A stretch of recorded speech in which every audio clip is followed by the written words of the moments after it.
What up, what up, what up, good people? A2HH live on a Wednesday night. Appreciate y'all joining us at 8 o'clock. We got Coop coming into the building. He's actually setting up right now on his end. But I want to welcome everybody into the room. Welcome everybody into the chat because we're going to get into a whole lot today. We wanted to start this whole thing off, man. Just shouting out to everybody that are coming in. Rest in peace, Richard Roundtree. Has anybody heard that new AZ song yet? AZ got a single out. Shout out to Leroy Green in the building. Thumbs up in the chat. Thumbs up in the chat. Yes, rest in peace to Shaft himself. 81 years old, Richard Roundtree. He passed away last night. Well, people might not really understand, but the exploitation films of the 70s, the black exploitation films, definitely mean a lot to hip hop culture. And you know what? If we want to just throw out a sample that people might recognize from the Shaft series, you got Show Me What You Got by Jigga Man, which was from Shaft Goes to Africa. Now, you know what? Before Coop gets in here, is there a part of you that that's why it says trash.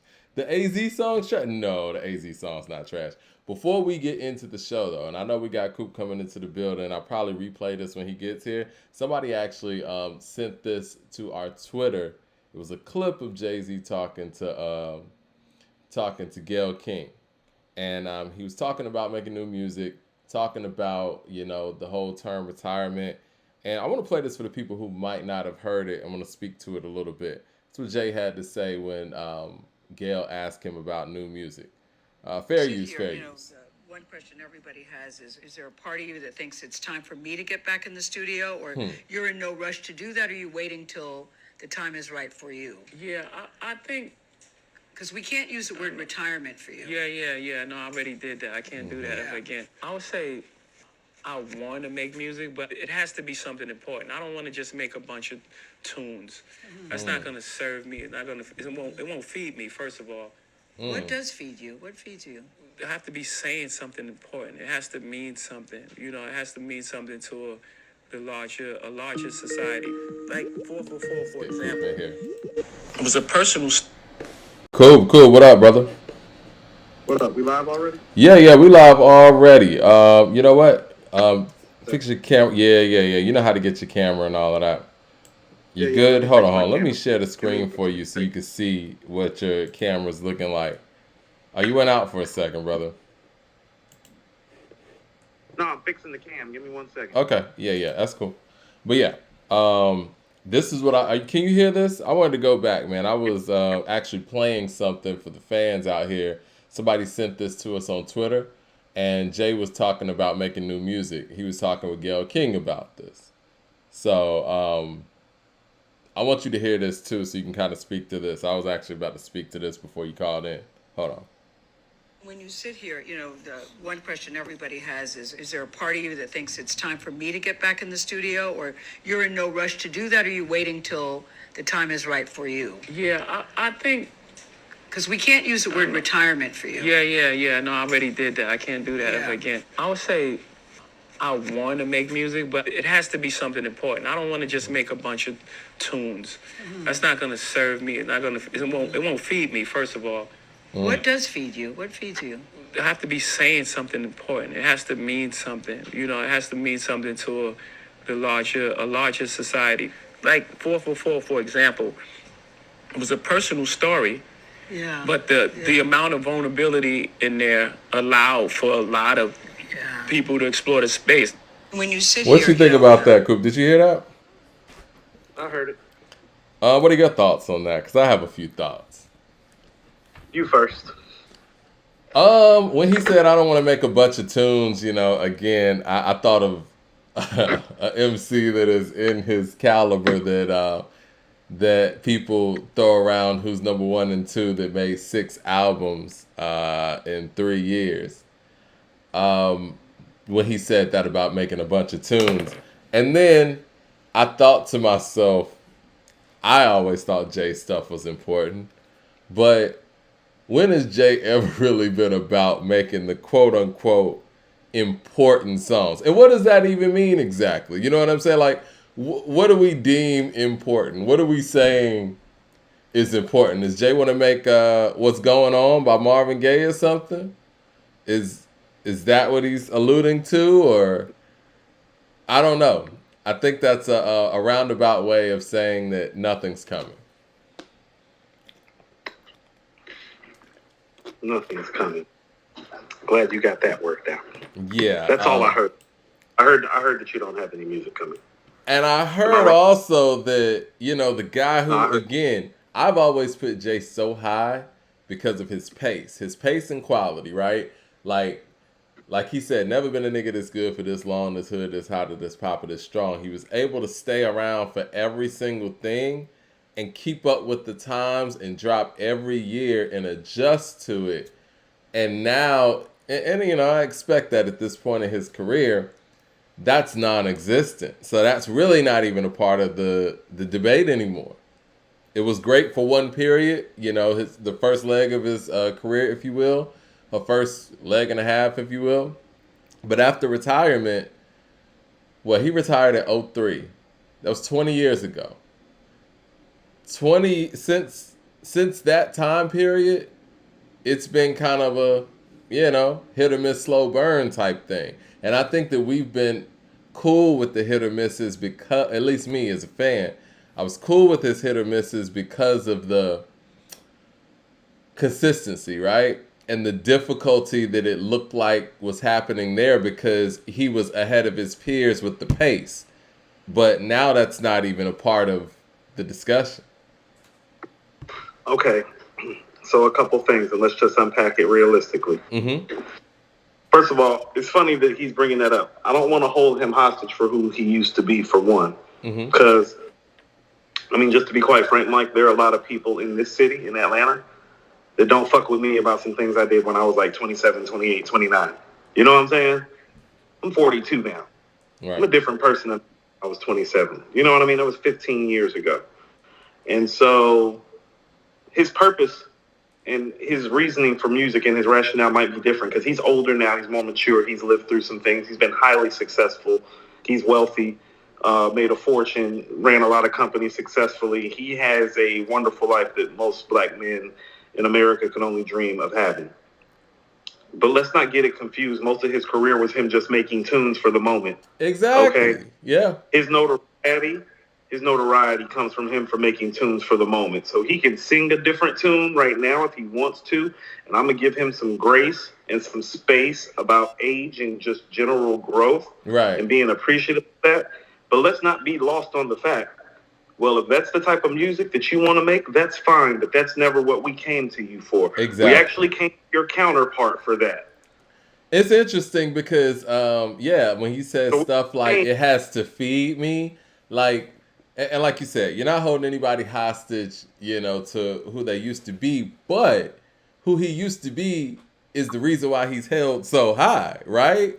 And correct. And so volume 3 specifically, that's a very pivotal album in his career. I'm sure he wasn't inspired doing that. I'm sure that album didn't feed him, but you know what? That album gave him Big Pimpin'. That album was a bridge between 90s Jay and what we were about to get in the 2000s. And the fact that he kept working and did all of these things that it sounds like he's saying is beneath him now is why he is who he is. And also, too, Mike, let's clear this up and clean this up, too. Like, his mission was to make the dollar. Yeah. But Mike, he's just reached a point where the dollar doesn't mean as much anymore. That's what I'm saying. It's like, no, I understand that, fam. But what you can't do is pull up after decades of big money, big hustle talk, like, oh, I want to be inspirational with a message. It's like, no, I can't let you have that necessarily. That's like, here's what I'm saying. Like, Malcolm X's change is believable because Malcolm went to prison. He came out talking different. He came out acting different. Came out looking relatively different. It's Malcolm Little, Detroit Red, and then there's Brother Malcolm. You feel what I'm saying? Right. He was Detroit Red before we went in. came out, Brother Malcolm. Mike, he ain't been through nothing like that in terms of no change for me to buy into it. We need an album. We need an album for that buy-in. You know what I'm saying? Like, is there an album? I don't think you understand. Is there an album that says that, though? You know what I mean? This is why the media not rating him properly is problematic, Mike. Because 444 is that album. And because people like Leroy Green actually run around calling that album a classic, like, he's ahead at the end of the day, Mike. That stuff makes its way back to him. So 444 is the buy-in. And people bought it and believed in it. And that's why I just be telling people, it's like, no, it's not good. In the same way when Nostradamus came out, I was like, what is that? It's like, that's not good. I'm like, what is that? We went through it on our Patreon.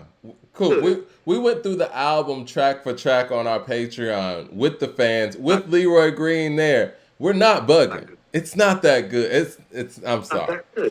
Esquire with the super chat says, classic case of Jay controlling his narrative. LOL. And you know what?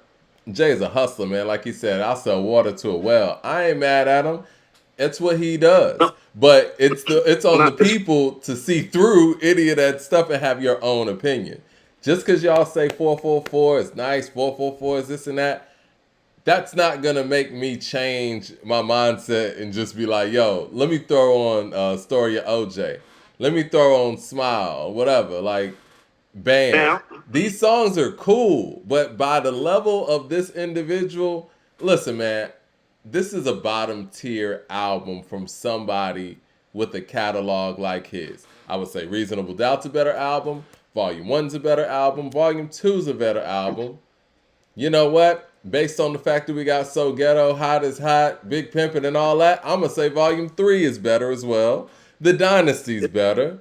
The Blueprint is better. The Blueprint 2 is better. The Black Album's better. It's better than Kingdom Come. Maybe.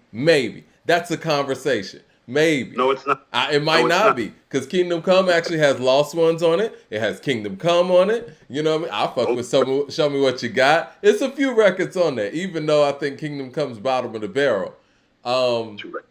Blueprint 3 is better. Yes. American Gangster's better. Way better. You know what? It's better than Holy Grail. I give him that. I give him that. Mike. And so he's made his bottom 2 albums in the last 2 tries. That's just the reality of the situation. Mike, the fact of the matter is that when you say it's better than Magna Carta or Holy Grail, and I know you can't stand that album, Mike, the reality of the matter is that you have no evidence that it's even better than Magna Carta. You understand you have no evidence of even saying that, right? Because Magna Carta at least got Fuck With Me, you know I got it on there. Magna Carta has BBC on there. It's got Oceans, too. It's got Oceans on there. It's got, I didn't like Picasso, but, you know, Picasso Baby's fine. But you know what? No, Tom Ford's on there. You know what? There could be an argument that is better. Listen, bottom 2. It is what it is. We're not going to sit here and hold this record higher than it needs to be. Well, you know, here's the thing that we have to accept too, Mike. We do go to certain artists for certain things, and this is some more grace that we need to give them. Like, let's look at a record like What Goes Around off Stillmatic. Part of why we hold that record so high is because that's the type of Nas record that we know Nas is capable of making, and that's his highest level. And so when we see him execute on something that we came to see him execute on, like we came to hear him tell those type of stories. Right. And to hear him execute at that high level is part of the buy-in. One of the things that I think Jay is missing, and this is why I don't hold 444 high, and I'm so honest about stuff like whether how much I love somebody or not, or how great they are or not, is that, well, we don't come to you for records like that now, do we? We never have. Listen, I'm going to keep it real, man. It's that part of it. Oh, go ahead. Let me finish.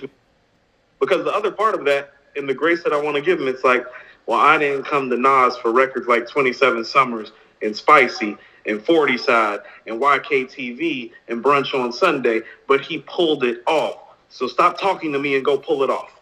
Mad Max with the super chat says, look, man, you're trying to dumb down Jay. He's always giving game while doing what he could to make $1. Maybe he made enough bread and he don't need to make another album again. he's one of the greats. Of course, he doesn't need to make another album again. But that doesn't. But you know what? To be number one, he does. He's at number two comfortably. I'll give him that. But if we want to talk about the number one spot, yeah, he does need to make another album. Yeah.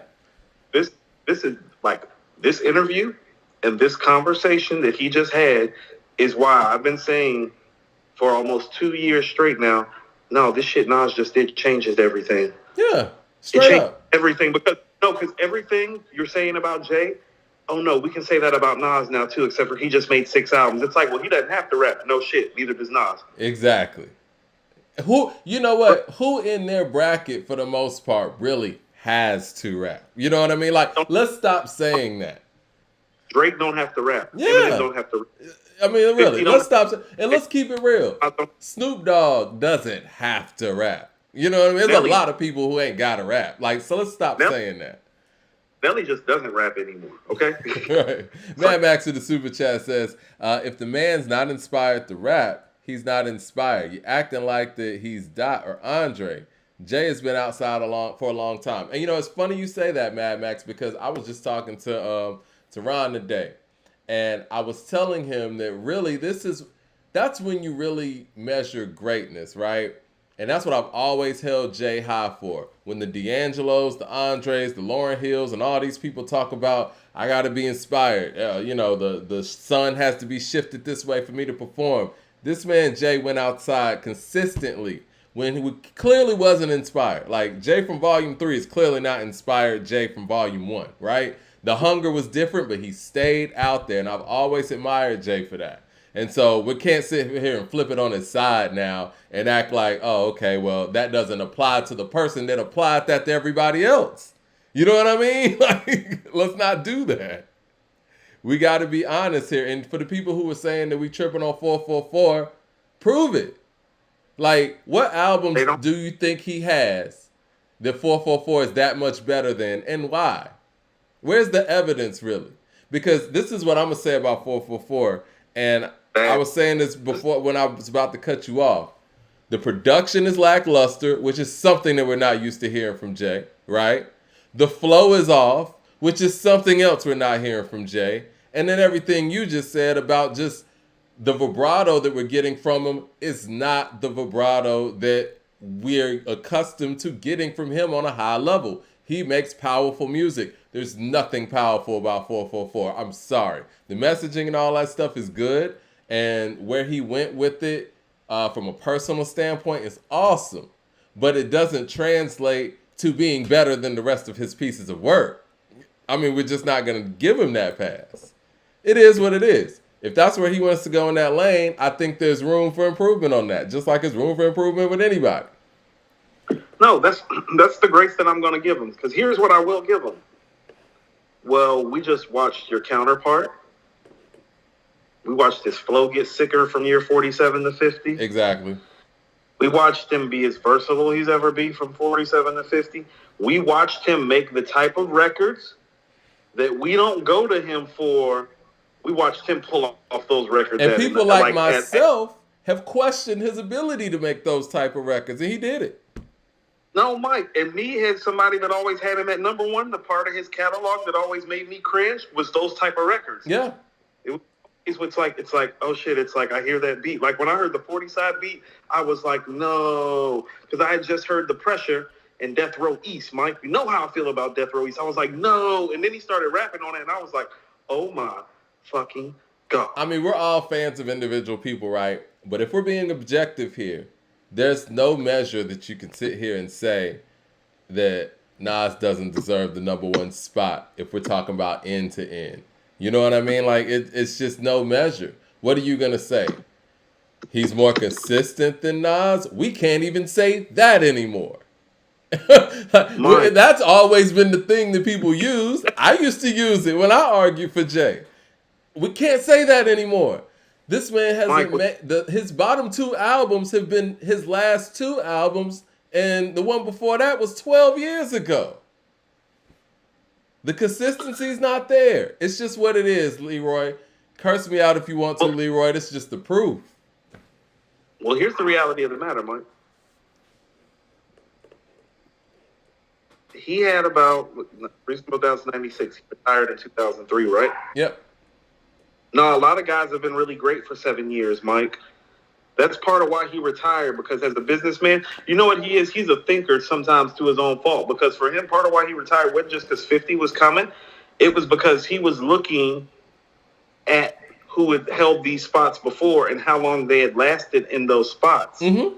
And so to go out on a high note like a Jim Brown, like a Barry Sanders, and I respect that. But what I kept on trying to tell people is like, well, he not Jim Brown or Barry Sanders, though. And so, like, he needed to keep on making material.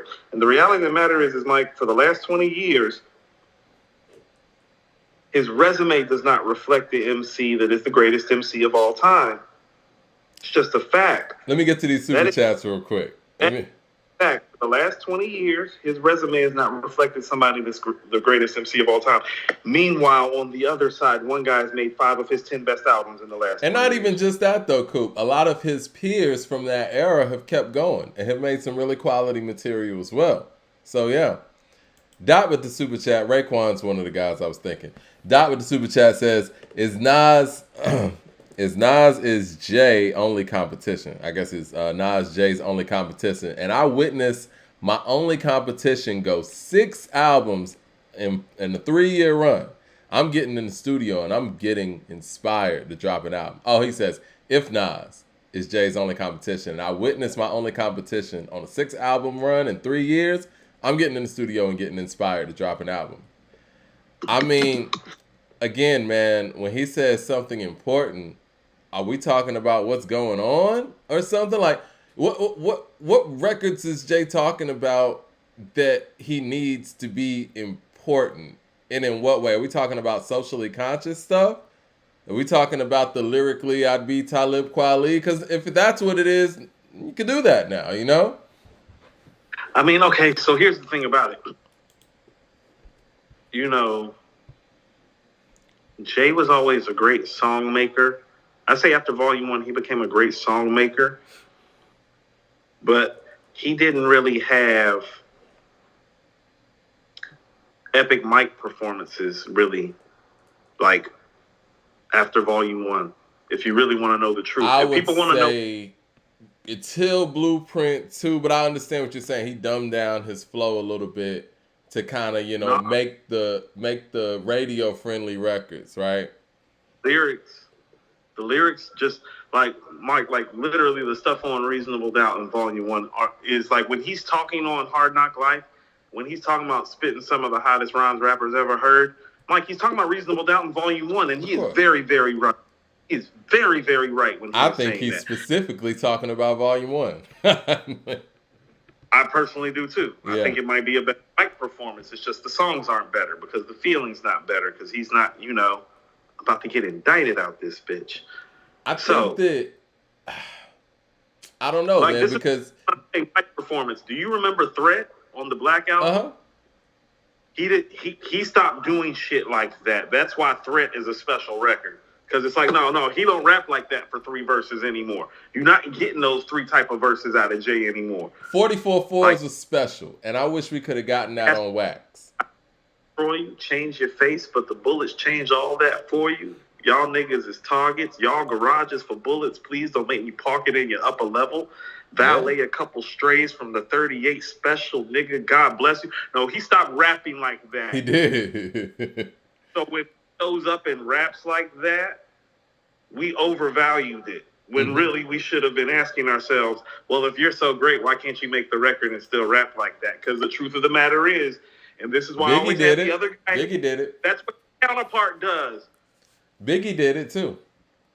Correct. I go back to One More Chance remix, right? These are the things. I've been saying these things since I was a teenager, and people keep looking at me like I'm crazy until now. It literally took 20 years for me not to be crazy.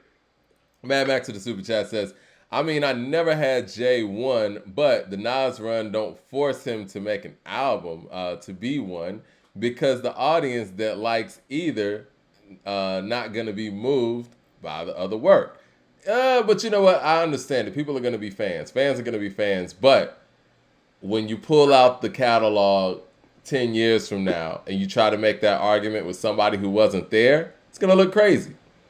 Matt Max also with the super chat says, and how you know Jay even thinks this Nas run has even inspired him to probably think that Nas stuff is just alright. In 10 years, the Hit Boy album is going to be held high. Do you think in 10 years, the Hit Boy albums are going to be held in high esteem? I do. I do. I think when we look back at this man's full career and we look at the KD 3s, we look at Magic, we look at Magic 3, and even KD 1 and KD 2, yeah, I think people are going to be like, yo, that was pretty special. I mean, I'm sorry, like, people tried to tell me it was written wasn't that good. How'd that go? Yeah. Dari Star with the super chat says, when the artists make music that they weren't inspired to make, it's almost always their weakest shit. Okay, what albums do y'all think that Jay was inspired to make? Yeah, ask them right quick, Mike. I got to go check on my dog because my mom was just taking some of her stuff out of here because she was house sitting for me. And I think she may have left the dog outside. Hold on. Okay, Coop will be right back. John Young with the super chat says, what's up, A2HH? Coop, you said that it's hard to say because Jay has to complete with has to compete with KD3 and Magic 3. It's hard to do that if Nas is even pushing Jay to come out. Kendall Outlaw with the super chat says, I'll give Jay credit for trying to say something different on 444. These rappers today talk about the same thing with very little substance. Yeah. Anime Bros Podcast with the super chat says, Jay doesn't have epic verses post 1997. Yeah, right. Leroy, man. Leroy, what do you have to say about any of this? But no, at the end of the day, like I said, I'm trying to think of what these important records are, right? And are we looking for a socially conscious record from Jay? And maybe I need to look at the whole interview just to get the whole scope of what he's saying. But if somebody who's never made a 3-point shot in their career tells you, you know what? I'm moved to make 3-point shots now, they're probably not going to get back on the court. You know what I'm saying? Like, you never made Fight the Power. You never made Death Certificate. Like, what are we talking about? Like, it has to be important. There's a lot of stuff important out here to talk about right now, Coop. It really is. There's a lot of important things to talk about, but what I'm trying to say is that, like, you remember when Dave Chappelle was joking, like, I don't want to hear about politics from Ja Rule. You know what I'm saying? Mm-hmm. Because it's different when it comes from Chuck D or M1 for Dead Prez. I mean, because those people have a resume for doing that. Just like I don't want to hear no jiggy rap from Chuck D. Mike, I was just about to say that. Mike, I love some booty shake. I don't want to hear no booty shake from Chuck D. I don't want to hear no 2 Live Crew like style record from Chuck D. And you know what? And to keep it home real quick, and we'll get into the show because this wasn't even supposed to be on the show's docket. But to keep it home real quick, that's what happened. That's what happened to Goody Mob on World Party. Goody Mob comes out to Get Rich to This. People didn't want to hear Get Rich to This from Goody Mob, the group that gave you Soul Food and Still Standing. Like, and I get it. They were still young. They were trying to change too. They like having a good time. They got money. They toured the world. But at the same time, you've set a precedence for us to come to you for the uplifting music and the spiritual music. People don't want to hear Get Rich to This from you. And it's just what it is. And it wasn't a bad song. It was just who it came from. You can do Get Rich to This, Mike. It needs to be better than Get Rich to This, though, if we being honest. Yeah. Because here's the reality of the matter. It's not that Get Rich to This isn't a good record. Go listen to Still Standing and go listen to Soul Food and tell me that Get Rich to This even fucking makes it on either one of those 2 albums. Yeah, it doesn't. And that's the problem. Like you said, we're comparing it to people's catalog, and your standard is your standard, right? If we're comparing Get Rich to This to the songs that were on the radio in 1999, it was good, right? But if you're comparing it to Goody Mob's catalog at that point, not so much. Leroy Green with the super chat says, Mike, you can hear Jay is moving on what's important to him. All his albums, at their core, as deep and personal records, that's not by accident. No. This is what I'm saying. Like, So why would he even say that then? If he always makes important and deep music, then why does he even have to say it has to be important? Jay talking about things on a personal level in his prime is making records like "Guilty Till Proven Innocent" with R. Kelly, Right. and that ain't fuck we want to hear from him now, is it? I mean, Is it? what do you? Let's go here. What do you think Jay-Z's most socially important record is in his whole career? What do you think Jay's most socially important record is in his whole career?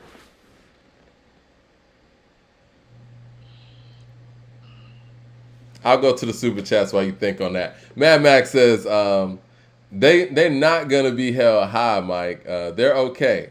That you're gonna say we're underrating it like Distant Relatives or something. You just wait and watch, Mad Max. I think you're wrong on this one. Anime Bros Podcast with the super chat says Coop is so ridiculous. Jay-Z on A Written Testimony is lyrically better than anything Nas has released recently. Let's go bar for bar. Hold on. Google play Magic and tell Anime to shut the hell up. Mad Max in the super chat says, "Oh man, I remember when people." He said, "I remember when people were saying the Damn was a classic. Fast forward 6 years, Damn got one classic rap song, and that's DNA. Loyalty was Pop Love with R&B, and No One's Playing Element." Well, I don't know who was telling you that Damn was classic, but let's just keep it real, Mad Max. Anything that Kendrick Lamar puts out in the mainstream is gonna be classic to them. They're gonna say anything Kendrick Lamar puts out is classic. I've heard Mr. Morale's classic, so I don't think Kendrick's the best example. But yes, what do you think Jay-Z's most important record in his career socially is?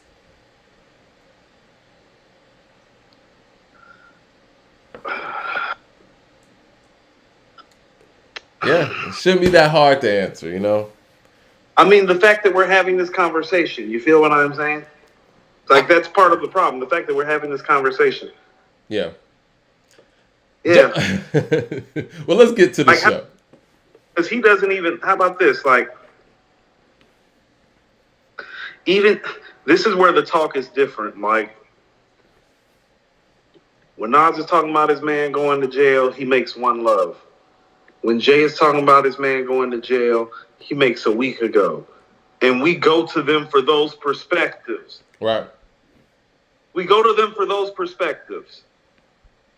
No, it's real. I mean, and that's the voice that, you know, Jay has been in his career. And that's, like you said, that's what we go to them for. And what we got on 444, even outside of the production and the flow, that's not something I go to Jay for. But, you know, that's just me. And honestly, that's something I go more so to Common for, right? Now, you know, I know No ID is kind of a common denominator here, no pun intended, but... To be honest with you, Mike, I don't be going to Nas for socially conscious records like that. I go for him to him for introspective, thoughtful records. Right. But he's not the conscious record maker that people think he is either. It's like there ain't a whole bunch of eye cans in the catalog, nigga. You know what's important? DMX slipping. That's important. Oh, that's cold. Scarface seeing a man die. That's important. Ice cold. Yeah. Crazy. You know, Joe Young with the super chat says, "Inspired Jay has to be inspired." Okay. He said, "Inspired Jay has to be inspired. He was on Jay Electronica's album Spazzing Out. And you guys are really all right. Okay, we'll do that. And have great music. He bodied X and Ja Rule, Busta 2. 5 classic albums." He bodied X? Sorry, what? He did what? To who? On what song? Well, yeah. When did he body X? Was it on Murdergram? No. He didn't body X on Murdergram. He did. I think that's what he's talking about because he said X and Ja Rule. So, yeah. Murder? Do you think Jay bodied on Murdergram? I don't. I've never thought that. You have more of a chance of saying Money Cash Hosey bodied him, and I don't think he did that either. So, I was like, you talking about Blackout on Flesh of My Flesh? Like, what are you talking about? Dari Star with the when? super chat says people still say "Damn" is a classic. See, people are gonna do that with him. Kendall Outlaw with the super chat says, "Do we want to hear Runaway Love from Ludacris?" Hell no. No. Exactly. No, I don't know if you think we're gonna say yes. No, we didn't. Just like I don't want to hear, "In the Ghetto" by Busta Rhymes. I don't want to hear that from Busta Rhymes. I don't. No. Sorry, I don't. Want to hear it by Rakim? Want to hear Rakim do it together? I want to hear Times do. No. I don't want to hear Redman make a Runaway Love. I don't want to hear that. I'm sorry, I don't. And I'm a huge Redman fan. I want to hear Superman Lover number 17 from Redman. I want to hear no fucking Runaway Love from Redman. This is bullshit. But see, the people who give us range, where like a Ghostface, right? I don't mind hearing the Shay Shayla Ghost from Ghost. I don't mind hearing the All That I Got Is You from Ghost. I don't mind hearing some hard. Huh? Ghost does all the things. He does. Now, I will say this. On the Pretty Tony LP, I like the song with Missy, but I don't really want to hear that from Ghost. You know what I mean? It's cool. The push song is cool. But that's not my first choice of what to hear from Ghost. More than you want to hear Push with Missy. That's what it is. Exactly. Give me Run. That's what I'm going for. Correct. Anime Bros Podcast. Anime Bros Podcast says Jay bodied them on It's Murder. I disagree, guys. Did y'all not hear DMX's verse? I mean, I'm not mad at the assessment, but Anyway. Mike, DMX in his prime only got bodied one time on a record, and it's Jada Kiss's verse on Blackout. That's it. That's the body count for his prime when he jumps on a record. Ain't nobody body X on no record in his prime except Kiss on Blackout. The end. That's the list of people who bodied X on a track in their prime. Like the fucking end. Let me think about that. Yeah. Ain't nobody body X in his prime. Like, what the fuck? No. Because this is the thing about X in his prime that people got to understand. The energy, the lyrics, the feeling, the delivery, that was tough to compete with, man. Like, even if you think about the Rough Riders song, what was it? The anthem, what do they call it? The Ride or Die song. Everybody's spitting on there. Jada has an incredible verse on there. But when DMX comes in with that energy, that delivery, and his lyricism, it's hard to body somebody like that, man. It really is. Mike, Jada Kiss got like 6 or 7 or 8 epic verses. He does. With a track DMX on it.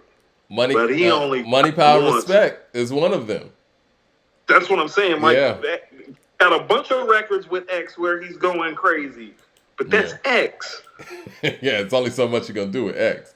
Mad Max to the super chat says, now is we don't want to hear this, but when the artists don't evolve, you say that you don't want to grow up. If Hove at 50 was on some Jiggy or Jigga-ish, y'all would say grow up. You're right. We would say grow up. But what we're saying is you want to be able to keep that level of quality throughout your growing stages. And I will say this as a Jay-Z fan.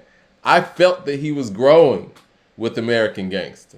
I felt the Rock Boys was elevation. Rock Boys is not Give It To Me. The Rock Boys is on some grown-up shit. You know what I'm saying? And it gives you that same feel and that same elevation. So that's not beyond us to ask for that elevation and quality to be able to stay that same. You know what I mean? So no. Yeah, I feel you. Yeah, grow up. But now it's more challenging to do that at 50. And instead of just saying that, you're just saying, you know what? I'm not inspired. I think that's kind of a cop-out for one of our greats. I'm just saying, in my opinion. I mean, first of all, if you really just want to keep it 100, let's keep it a buck. Mike, once you're an artist, you're always an artist, and you always get inspired. Yes, you do. I haven't recorded a full rap song in a decade, Mike. Like, I still hear stuff and see stuff that make me write bars and jot stuff down and come up with song titles, whole album ideas. You can feed that to the mass public, and they can swallow that, but you can't feed that to nobody that's ever picked up a pen or a paintbrush or a camera or sung or did a run for the choir. Like, no, none of us is buying that. And so, like, I respectfully, y'all think that we're being hard on him. It's like, no, we're really just offering you an artist perspective of it, because Mike and I have both been artists, so some of this comes off as fucking cap. Because that's what it would be if an artist other than him was saying this shit. Because at the end of the day, Coop, on top of that, and this wonderful thing we call hip-hop, for people to consider you largely to be the best to ever do it, and you're not doing it, no, man. No, you want. It's like Tom Brady couldn't walk off the field. Michael Jordan couldn't get off the court. LeBron clearly can't get off the court. When you are that, you're a ball player.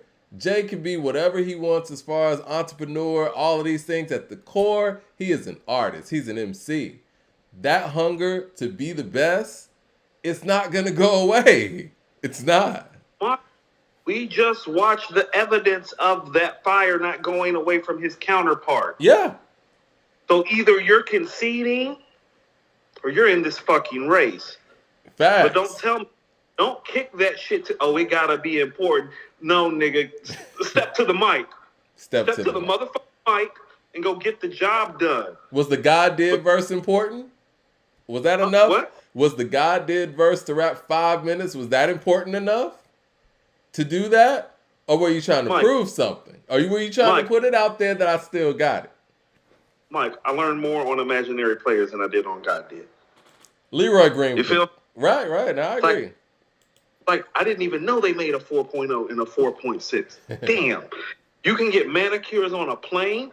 That is platinum that you're wearing. No, I have not seen that shit before in my life. You don't wear it on West Boulevard. Don't nobody wear no platinum on no fucking West Boulevard or Beatty's Ford Road. No, I didn't know. That's more informational than the shit that he been doing. I want people to understand that. Well, you know what my theory is, Coop.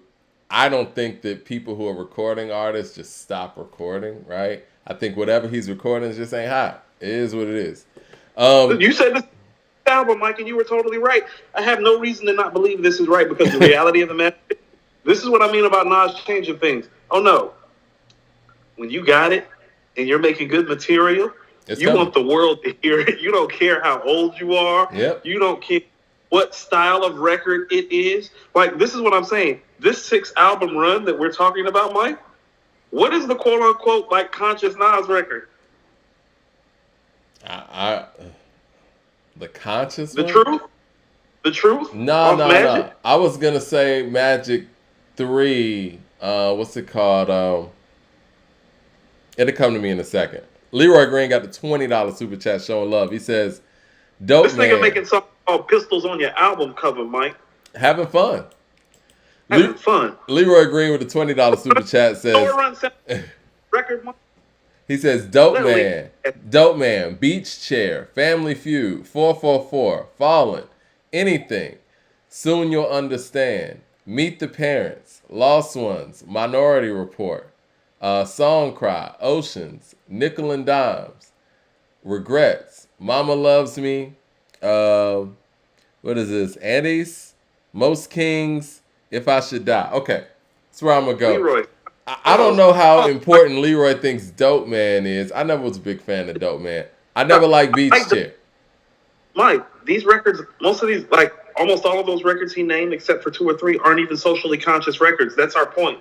You're making our point for us when you're trying to list his quote-unquote important socially conscious songs. He doesn't make them. I'm not holding him hostage for it, but don't sit up there and feed this shit to me like you about like that's what you're waiting for. You're waiting for that moment to be inspired to make that record. It's like you've never been inspired enough to make that record. I've never heard that type of record from you really be that great. So why are we having this conversation about it? We're having this conversation about it because it's you. I think for the scope of the conversation, right? For the scope of the conversation of all the songs Leroy mentioned, I think Lost Ones is probably the best one that fits this narrative and best quality that fits this narrative. Minority Report wasn't good. Let's keep it real. Family Feud's cool. I think that's the best beat on 444. The 444 song is cool. Fallen, I don't see where you were coming from with that, Leroy. Anything, I think anything was just a rehash to see if they could get another Annie sample popping. It was. Yeah, Soon You'll Understand was cool, but Beans kind of stole the show there. Um, Yeah. Meet the Parents, I've never been a huge fan of Meet the Parents, but I get it. Um, I love Meet the Jay because Parents we don't. seems kind of forced. Regrets, I think maybe it's the production there. It's one of my least favorite songs on Reasonable Doubt, but Mama Loves Me is great. But as far as like this narrative of what we're talking about, Lost Ones probably fits the best. Like, like Jay walking around with a keep your head up like Tupac. Like, I'm sorry. Like, you don't Now, make records. effortlessly. Yeah, effortlessly. Yeah. I ain't mad Brenda's at got you. a It's like, baby. I ain't mad at you. Yeah, you're right. no. Like, what we're about to do is let him control the narrative and make it seem like that's what he's waiting on. It's like, nah, fam. Where's the Dear Mama, right? No, the evils, dead presidents, Yeah. a million questions. Streets is watching. Them are the records we know you for. Stop making it seem like we know you for these records, fam. We don't know you for them records. And Leroy, stop capping for him and making it seem like them is the record. Listen to them records that Leroy named. None of them records we would play. Mike, we could have a verses of 30 songs. We wouldn't play any of those songs that we talking about. You want to know why? Because we don't go to him for that kind of talk, and that's not where he's best at. Well, we And need so we need to get to our versus matchup too. until he proves otherwise, Mike. Because how we feel about KD, remember how we felt about KD when we hit boy? We was like, I don't know how this shit about to go, Mike. Yeah, I remember. And then we heard it. I was like, Mike, Spicy is a banger. I was like, Nas is making bangers. Yeah. I was like, Blue Bitch is a banger. I'm like, 27 Summers is a banger. I was calling you like, oh shit, he's making bangers. There is no socially conscious record on King's Disease 1, really. The Cure, 10 points. Yeah. You see how effortlessly he does it? Okay. Joe Young with the super chat says, "Coop, you a fraud. Why we die? It's murder. Blackout. Them songs was great. Jay has great songs besides radio hits. Everybody says that Jay's bodies all of those. First of all, Kiss body J and X on Blackout. J verse ain't all that on Blackout. All right? Kiss and Styles got the best verses on Blackout. Let's just get it clear. So let's not. This is what I'm talking about. When Jay stepped to the mic, people be thinking like, oh, it's like, no, nigga, that's not how it happened. Kiss and Styles got the best verses on Blackout. Go listen to the goddamn record. That's the first thing. That's what I mean. They think every time this nigga get on the track, it's like he levitates out the sky and blesses the mic, and it's like the best shit. It's like, no, he got bodied on that track. Kiss murdered all of them on that record. That's impossible. It's Jay-Z on the song. There's no way anybody can have a better verse. Unless it's Eminem, of course, yeah. Sean Dupree with the super chat says, X had intangible qualities. Yeah, he did. He really did. Hey, best two intangible rappers ever, Mike? Old Dirty Bastard and DMX. Because you can't fuck with them when they on their rap shit. You're not going to fade them on their rap shit. I give you that with Old Dirty. I didn't expect you to say that, but yeah, Old Dirty is the intangible of intangibles. You don't know what you're going to expect. Mike, when he says stuff like me and Mariah go back like babies with pacifiers, there's nothing you can do with that. Nobody's thinking like that. It's wild. Mariah's probably like, yeah, I just met him yesterday. Mad Max with the super chat says, Mike, you did the verses. like, yeah, I haven't even met him yet. Mad Max with the super chat says, nah, you don't say this for Rakim or Ray or Ghost or a bunch of other goats. Well, I got Jay above them, objectively. So, what are we saying? Like, I mean, it is what it is. But Ray's introduction to us, I grew up on the crime side, the New York Times side, staying alive with no job, had second. It's like Jay ain't talk like that. He kind of did on this Can't Be Life. But again, I think that's him adapting to the way that Beans and Scarface do things. And I think at least Face on that song kind of did it slightly better. Joe Young with the super chat says, Jay doesn't do it like Nas quality songs. That's why.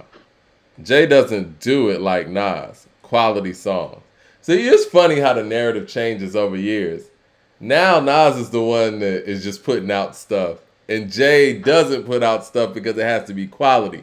You guys really think that Holy Grail and 444, we had to wait this long for those albums because they're quality? Y'all don't believe that, do you?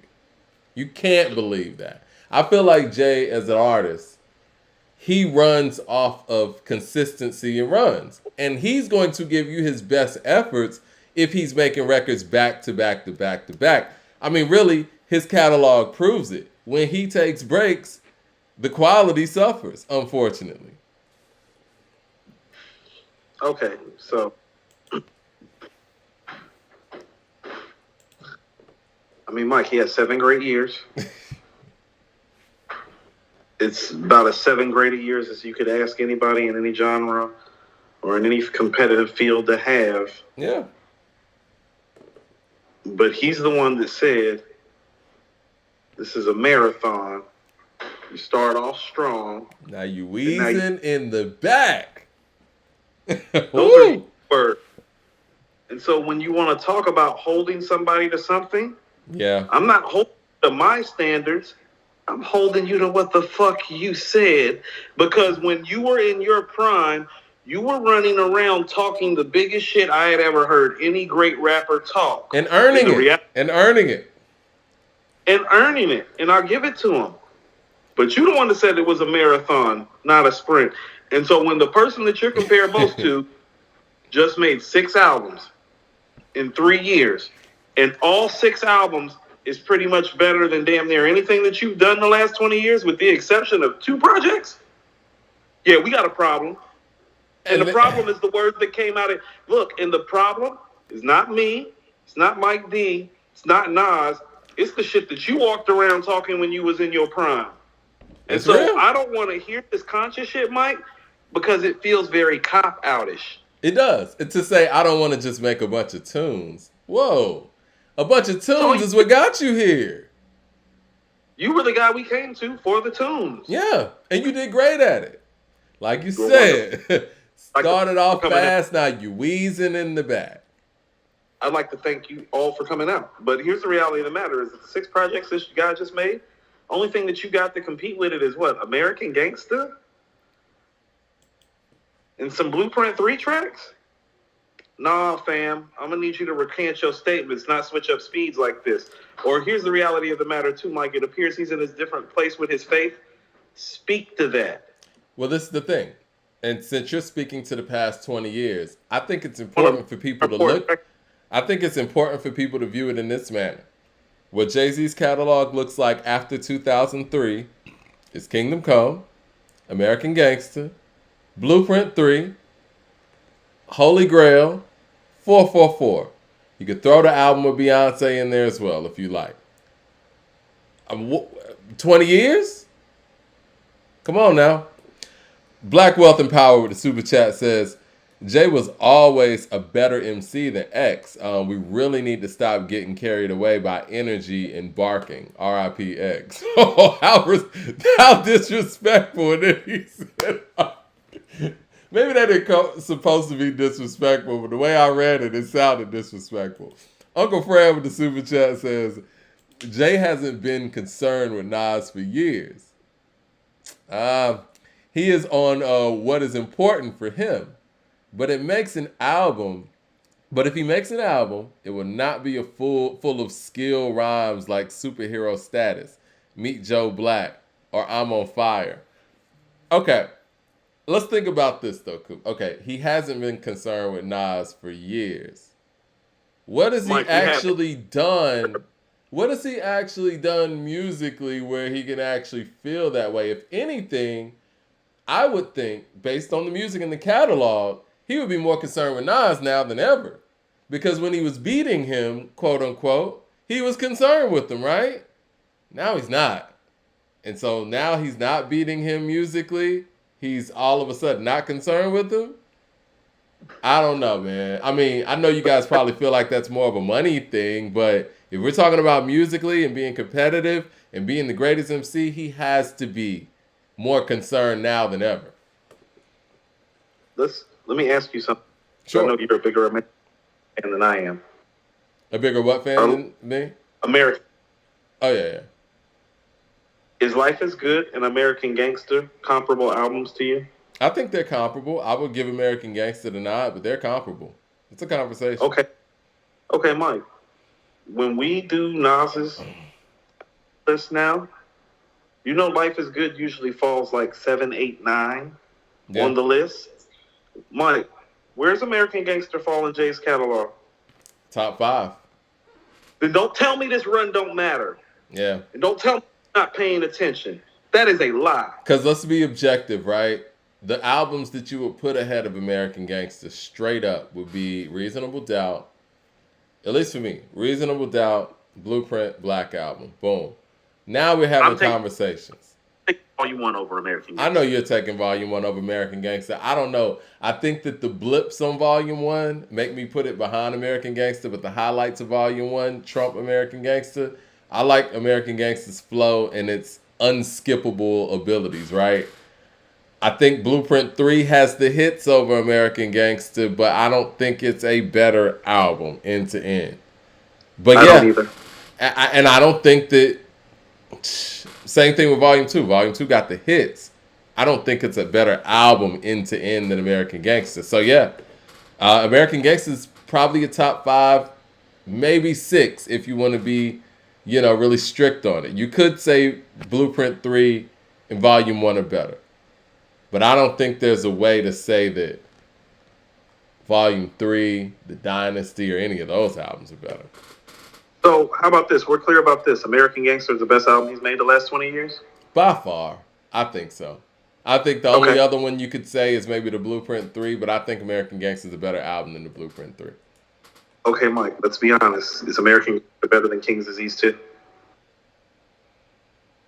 It could be. It could be. Did you see the pause? Yeah, I had to think about it. Mike, if we have to think about it, well, there's Magic 3, and KD 3. It's not better than those 3. It's not. Yeah. Then what are we? It's definitely not better than KD 3 or Magic. I could think about Magic 3, but yeah. It's not even in that stratosphere. It's not in the stratosphere of those other 3 albums, in my opinion. Dory Star with the super chat says, Mike, I wasn't agreeing with Mad Max. My point was the most people who say that Damn isn't a classic just start saying that after he dropped Mr. Morale and disappeared again. It feels performative. I agree with that. Mad Max with the super chat says, okay then, why don't you say the LL over Rakim? Then because LL did what you claim Jay isn't doing. I just think on the mic, Rakim is just on a whole nother level than LL, in my personal opinion. I think that Jay-Z lyrically is closer to Rakim than LL is. And I think that Jay-Z was able to do it over a longer span than Rakim and cover a lot of topics that LL didn't. I think Jay's just a better MC than LL. Respectfully. I mean, Mike, we don't even need to justify that. Rakim's 3 best albums are better than LL's 3 best albums, like by far, and it's not conversational. And so are the records on there. Next, right? You know what? Speaking of LL though, and I know this was one of our topics. It's like L doesn't have anything even fucking close to Paid in Full, like not even close. Until you guys could sit here and tell me what LL's top 3 verses are, then we could start comparing him to Rakim. And I would love for you to compare those verses to Rakim, any of Rakim's verses. I don't even have to give you the top Rakim verses. How about this, Mike? The first song, Paid in Full, is I Ain't No Joke. LL doesn't have one mic performance like that. That's the first song on Paid in Full. LL doesn't have one mic performance like I Ain't No Joke. Does LL have a mic? Does he have a mic performance like Eric B. is president? I don't bug out a chill to be acting ill. No tricks in 86. Just time to build. Eric be easy on the cut. No mistakes allowed. Cause to me, MC means move the crowd. This is 86. I made it easy to dance to this. So can you dissect what's coming next from the flex of the wrist? Taking needed, I proceed. Cause my man made a mix. If you bleed, he ain't gonna need no band-aid to fix. Come on, man. No. Stop mentioning Rakim and everybody else. We can't even do that. It's Mike. Real talk. When you're talking about Rakim, unless you're talking about Nas or Jay, or unless you're talking about KRS or Kane, you shouldn't, or lyrically Cool G Rap, Those are the only guys that even need to be like deserve to be even. Rest of these guys don't even deserve to be mentioned when Rakim. Like respectfully speaking, As incredible of a lyricist that I know Kane is, in my mind, Rakim's somewhere else lyrically, man. Like, in my mind, you know what I mean? Like, based on what I hear. And Kane is incredible. Kane is a 10 lyrically. Kane is a 10 lyrically. Rakim executes the 10 lyrically more than Kane does, and that's the separation for me. It's not the capability, it's the execution of it. As in, like Lyrics of Fury, yeah, Microphone Fiend. And how early he did this, Coop. It's like, where's this shit coming from? Like, really, his lyricism has to come from Most High or something, man, because nobody was rapping remotely to that level. The blessing from God. It's insane. Doc with the super chat says, much success to you. Even if you wish me the opposite, sooner or later we'll all see who the prophet is. Well said. With that talk, Freedom, clips inserted, babies being born the same time a man is murdered, the beginning and end. As far as rap go, it's only natural I explain my plateau and also what defines my name. And Mike, he was saying that the same year this dude sold 5 million records, and you're telling me the other guy's a better rapper. No. It's always been on the this corners way. Popping. Always. Dropping some of the best, hottest rap the rappers ever seen. Yeah, it's a difference. The smoke spot, the smoke block, fleeing the murder scene. You know me well. It's not the...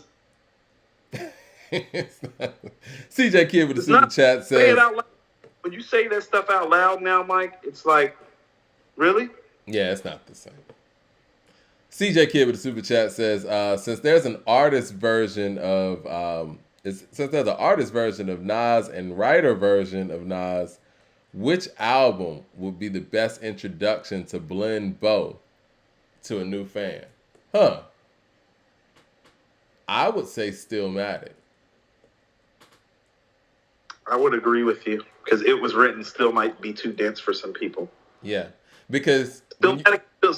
How about this? Stillmatic is when he really started becoming a great song maker without the great lyrics attached. Most of his great stuff before that, well, it's all-time great mic performances. Stillmatic has all-time great records from him without his all-time great mic performances being a part of it. Like, I don't think One Mic is an all-time great mic performance by him. But that's an artist record.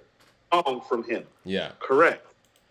Andre Shashir with the super chat. Shout out to Andre, one of our day ones for real. He said, Jay knows that mainstream media will always have him number one, regardless of what his counterpart does. Nas is the GOAT. But see, you know what? I agree with that, Andre. But Jay is ahead. And Jay understands what's going on out here in these hip-hop streets. And it bothers him. And it always has bothered him that the grassroots have always put Nas ahead of him. I think even when he was on top of the world, 99, 2000, when he really came in Nas, I think that's what really bothered him was the fact the grassroots thought that. The mainstream had already crowned him king. Nobody out in the streets was saying that, Mike. Yeah. Leroy Green with the super chat says, Coop, you said that... Huh? I said if you was from Brooklyn, you was saying that. And if you was like buying the hype, but Mike, if you were an artist... I don't know too many people who rap, Mike, that ever really thought Jay was better than Nas, like on some rap shit. Well, now that you mention that, again, when you hear Wu-Tang talk about Nas, that has to... how they talk about him. Yeah, I mean, that has to eat at somebody like a Jay. He knows who Wu-Tang is, lyrically, what they mean to the culture, and they don't talk about him in that way. The way... that RZA, F, Ghost, Ray talk about Nas. Listen to what I'm saying. You would think he's about 5 or 6 years older than them, the way Rakim and KRS-One and Cool G Rap are. That's how they talk about him. They do. They talk about the reverence like he's not even their peer. And that's fucking Wu-Tang Clan, Mike. This shit been like this. That's respect. They've been saying this for years, Mike. RZA did an interview, Mike, around Supreme Clientele where he was talking about Ghost Mike performance, and he was like, yeah, the best lyrics I ever heard was Rakim from 86 to 88, Nas from 94 to like 96. He's like, Ghost is operating on that level on Supreme, but that's where he went. Yeah. That's how they talk about Nas. Like, when you're talking about Ghost's best shit, when Riz is talking about Ghost's best shit, he compares it to Nas. Leroy Green with the super chat says, Coop, you said that Jay should speak to his faith. He dropped an album with Jay Electronica about spirituality. Nas has no album about his faith. No, this is what I'm saying. He needs to speak to it. First of all, that album says Jay Electronica, a written testimony. We didn't even know Jay was on there until Jay jumped on there. Yo, the fact that people keep giving him Jay Electronica's album speaks to where the catalog is right now. You know what I mean? Reality of the matter. He piggybacked and drew inspiration from Jay Electronica and Jay Electronica's faith and expression of it. And his forthrightness and the way that he speaks about it so candidly, he drew and pulled from that and jumped in with Jay Electronica. But let's stop making it seem like it's some big manifesto. Like, he has like 7 verses on that album, i.e. 2 or 3 Nas songs. That's how many verses. Are we Andre 3000ing him right now? We are, Mike, because here's the reality of the matter. If you want to bring up a written testimony, Mike, he has like 7 or 9 verses on there. It's like, okay, so... And one of those verses is like 10 years old. Look, go play Magic, go play Speechless, Meet Joe Black, and Ugly, and there's more verses on those 3 songs than he has on a written testimony. Stop that bullshit. CJ Kid with the super chat says, I said after Magic 3, no more Nas/Jay comparisons. LOL. What are we doing, my brethren? I mean, you know, we just got to talk some hip hop. Joe Young with the super chat says, rich ass rapper too. She need to go talk to some rappers that ain't worth $100 million. Every time I see her around a nigga that rap, he got to be worth $100 million for her to talk to his ass. Is that heifer worth $100 million? Because I just don't like it. Every time I see that heifer, she with 50, she with Jay. Ain't nobody buying what she's selling. Joe Young with the super chat says, you a joke, Coop, saying that Nas's last 6 albums was better than Jay's Hove classic. KD and Magic 3 is up there, but not better than Reasonable Doubt, Blueprint, Black Album. You right, Mike. American Gangster is great. That's not what I said, Joe. First of all, you need to watch who you're talking to. Stop putting stuff in all caps. You saying in all caps like you yelling. You better use your inside voice when you're talking to me, Joe. You don't know me. And second of all, that's not what I said. I said in the last 20 years, Jay made albums that even deserve to be mentioned with this 6. I don't know, Mike. 6 versus 2. I can do the math. I can divide. CJ Kid with the $20 super chat showing love. He says, if Volume 1 has better songs than Blueprint 1, what would make Blueprint 1 a better album? Will Volume 1 need to get rid of its happy records? Or is it the sequencing? Would it need both to be better than Blueprint 1 for informative purposes? Okay, I like that breakdown right there. I think that the Blueprint... Go ahead. You give your perspective on it, then I'll give mine. Take off. First of all, you take off I Know What Girls Like. It's bad. It's one of the worst he ever made. His record's bad. You take I Know What Girls Like off. If you're going to keep The City Is Mine, you put the City Is Mine as one of those records. I hate that that's after 1,000,001 Questions. It rhymed no more. It is such a drop-off. The sequencing is bad. Can we put that between Face Off and Real Niggas with Too Short? You feel me? Can we hide that record? Right. Can we hide that in the back? I would flip Who You With and Friend or Foe 98. All right, let's do this real quick. You know, since he wants to, and that was a $20 super chat, we want to put some respect on his money too. Let's talk about all of the high notes on Volume 1. So, 1,000,001, right? Great record. Imaginary Player. Mike, one of the best rap records ever. 1,000,001 Rhyme No More. That's one of the best rap records ever. Okay, Imaginary Player. Great record. Streets Is Watching. Classic. Great record. Classic. No, Mike, those 3 records are classics. They're not great. They're classics. Okay, Friend or Foe 98. That's great. Okay, Lucky Me. Wasn't a fan. That was his favorite song on Volume 1, he said. I wasn't a fan of that either. Sunshine. Get rid of it. Okay, so here we are. Those are the first. I mean, we got 8 songs. Now I skipped over "City Is Mine." I know what girls like because we know those aren't good. So we got "1,000,001," "Imaginary Player," "Streets Is Watching," "Friend or Foe." It's 4 out of 8 right now, and those are some of the strongest records on the album. So now we're going. Now we're going to "Who You With," "Face Off," "Real Niggas," "Rap Game," "Crack Game," "Where I'm From," "You Must Love Me." A lot First of all, this is their classics on here, but it's 50-50. It's 50-50. Out of 14 songs, we got like 7 bangers. No, see, okay, so Volume 1. What's good about Volume 1 is that there are 3 levels on Volume 1. Mm-hmm. It's either classic, great, or bad. And that's the problem with Volume 1. Exactly. 1,000,001, Streets Is Watching, Imaginary Player, You Must Love Me, Where I'm From, classic. Rap Game, Crack Game, Real Niggas, Face Off, Who You With, Friend or Foe, 98, great. Rest of the shit, bad. Mad Max in the super chat.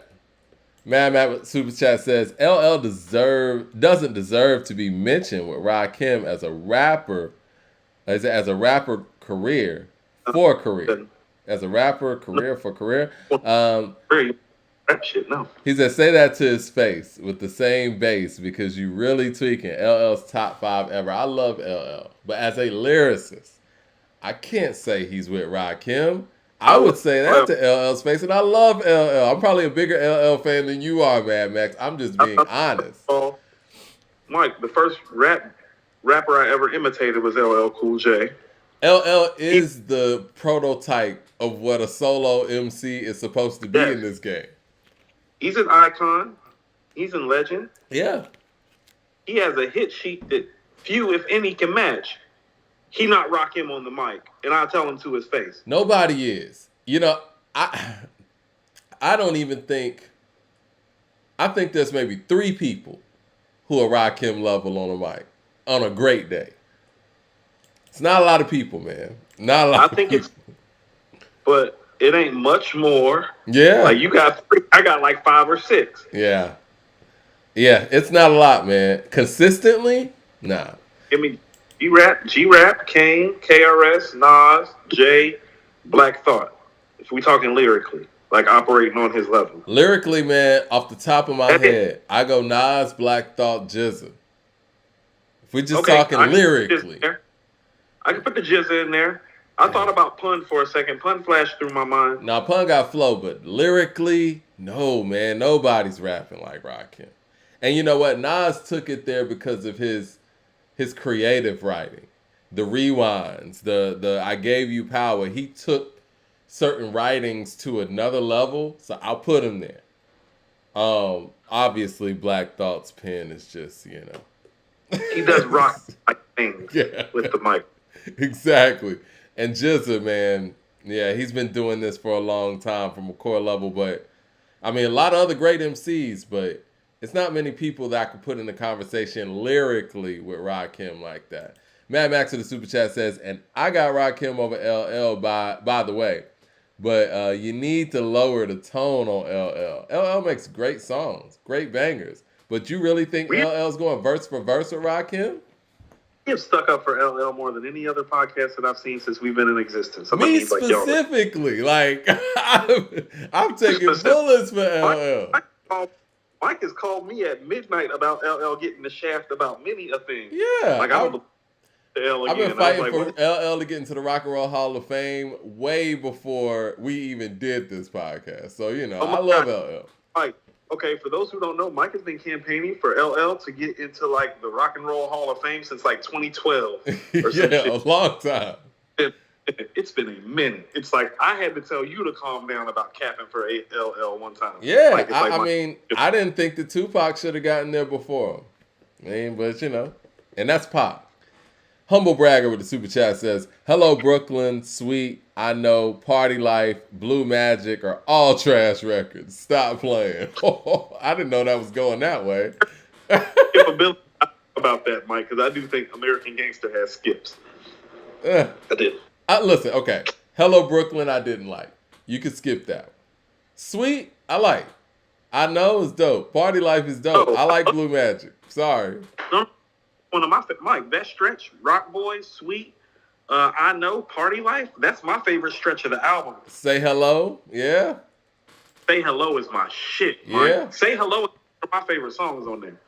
Leroy Green with the super chat says, Coop, we not even in the club, so how do you know these Hit Boy albums are ringing off?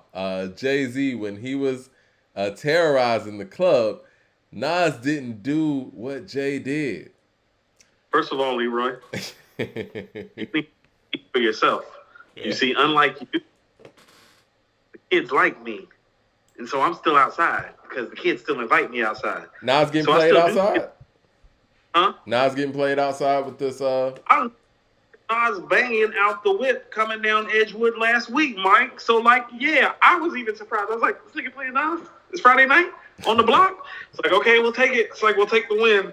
It's like, we'll take the win. We'll take Nas for 50. MHJ Inspirations with the super chat says, are y'all ready for the I Am release songs? Yeah, we ready.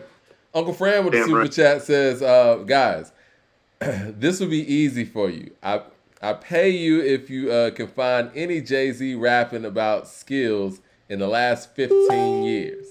And then you will understand when he said that it has to be important for him. Say, guys, this will be easy for you. I pay you if you can find any Jay song rapping about skills in the last 15 years. No, he just talks about a B and another B. And another B. And another B? It's important. Humble Bragger with the super chat says, hello, Brooklyn 2.0, Sweet, I Know, Party Life, and Magic, and Blue Magic are terrible songs. American Gangster is super flawed. Joe Young with the super chat says, why you taking it personal, Coop? Every time I send a super chat, always capping, so you a hater. It's that I'm speaking facts, you mad, and your feelings. Grow up. Mad Max with the super chat says, Rakim don't got a freestyle like LL got in the Sway in the last 23 years. And I love Rock. That's my man. We was born the same day. I thought he was about to say the same year. 28 years apart. But LL had hits for 3 decades. You really like that Sway freestyle like that? To call out Rakim? Okay. CJ Kid with the super chat says, I want to send you guys ATLians 25th anniversary where they had Andre rapping Thought Process over You May Die intro with the boom bap drums. It was so beautiful. You guys need to hear this. You know, I hate the fact that we have to blend Andre verses to another song and not have any actual unreleased verses to put out. But I'm sure it is beautiful. TJ with the super chat says, Usher just brought Nas out in Vegas. Uchi Wally and You Owe Me had the women going crazy. Don't believe me? Look it up. There we go. I love it. I seen it. He did If I Rule the World too. It's a nice little set. Nice. CJ Kid with the super chat says, I just sent it. Listen as soon as you can. Beautiful. You guys will love it. Put my life on it. That one easy. All right. Well, I wanted to talk about this too. I mean, we had to kind of skip around because this topic really took us far. Shout out to Jay, of course. Drake just celebrated a birthday, and with Mad Max talking all this LL talk, if LL's top 10, top 15, where does that put somebody like a Drake? And how would you formulate an argument to somebody of this era that Drake isn't top 10 or top 15? Because he got the hits. You mean all time? Yeah. Oh, he's just not better than the people that have preceded him, although the hits would tell you a different thing. Right. That's the problem with putting Kendrick on that Billboard list so high, Mike, because it's like, if you're going to look at Kendrick that way, well, then you kind of do got to look at Cole and Drake that way. And Cole's killing everything right now. Cole. Hey, look here. I personally, Mike, there haven't been too many times where I've said this, but I wouldn't encourage anybody to get on a record with that guy right now unless they want to get bodied. Even the All My That's what Life song, the Lil Durk song. Not a big fan of the song, but his verse is brilliant on there. That's a hit record. Like you just need to. I mean, you need to just get ready to get murdered because that's what he's doing. He's out here. Like I look at Benny's verse on Johnny P's Caddy in much more reverence now because I'm like, damn, that's the best fight anybody's put up in 2 years. It is. Because everybody else been getting smoked, Mike. And he's acknowledging that he's smoking everybody on records too. He is smoking everybody like a ham on Thanksgiving, Mike. So he has the verse, the feature run, right? Kendrick has the albums. Drake has the hits. But see, what Drake also has with the hits, he has some albums sprinkled in there too. Yes. But he has a very strong collaborative catalog with damn near everybody. And I think that's what separates him if we're having that conversation. Now, personally, of the three, I would go Kendrick, Cole, Drake as far as my personal taste, right? But if we're speaking objectively here, and everything that we say about LL, and I love LL, and I still say LL's a top 10 MC all time. But if we're going on scales like that, it's hard not to say that Drake shouldn't be number one between those three at least. And if he's number one between those three, then his all-time ranking is kind of high. First of all, everything that you're saying is true, and that's why J. Cole making another classic album is super important. Yeah. Because right now, objectively, even with all the killing that J. Cole's doing on records, you got to put Drake ahead of him. It's really hard not to. I would tell you objectively right now, first of all, none of them are in the top 10 all time, in my opinion. Okay. But if I was just being fair and ranking it, I'd probably have Kendrick somewhere like 14 and have Drake somewhere like 17, 18 and have Cole somewhere like 22, 23 if I'm being objective about it. Where did you say Drake? Drake? Yeah, where did you say Drake again? Like 17. Because how about this? How about this? Is Drake better all time than somebody like a Redman? I personally don't think so. But objectively speaking, I would have to put him ahead of him. I mean, objectively speaking. I would much rather listen to Redman. You know me. Muddy Waters is my shit. But it's hard to make that argument because even though I think Redman has a strong versus catalog, I don't think he beats Drake in the verses. Like, he doesn't. You know? So he can outbar him. I think a lot of people can outbar Drake. Just like I feel like, respectfully, a lot of people can outbar LL. Like, a lot of people can outbar Kendrick. Yeah. But see, again, I don't have Redman over LL either. Fair. Do you have Drake over a Black Thought? Yeah. Do you have him over a... People are going to call me crazy here, but I'm not saying that he's a better rapper than Black Thought, obviously. DMX. Now DMX is an interesting case. Because X has made the hits, sold the records, got the street records, got the classic. And he hit the game with a bang. Now, if somebody would say that they would put Drake over X because of the longevity, I would get that. But to me, just everything that X represents and how personal he was able to get with his records and how much he gave you of him on his records and still was able to be successful from a monetary standpoint, I would still give X the nod. But if somebody didn't, I wouldn't be mad. I understand. So Drake's top 20. Yeah. Essentially. That's what it sounds like. Kendrick top 20? This is where Kendrick Kendrick's shortcomings are, right? I think his shortcomings are that collaborative thing, man. And I think in this era, and being who you are in this era, and you have a weak feature game, and you're not coming with the bangers that your counterparts are coming with for the level that you're at, I don't know, man. The strongest thing Kendrick has going for him is his individual rap skills and his album making. But if we start tearing that apart, once again, in this era, does he beat Drake in the verses? No, he doesn't. Does he beat Cole in the verses, though? I think he may. I don't think so, actually. That's the problem that I have with Kendrick in terms of how his catalog is aging. What from To Pimp a Butterfly or Damn is aging well. I always told you this was my worry about To Pimp a Butterfly with that replay value. And here's how I really feel. You want to know what I feel like? What's that? I feel like To Pimp a Butterfly is that, in terms of time of his career and place and space of his career, the album that we should have just got. We should have just got To Pimp a Butterfly just now. Well, you feel me? I slightly disagree with that. This one, respectfully,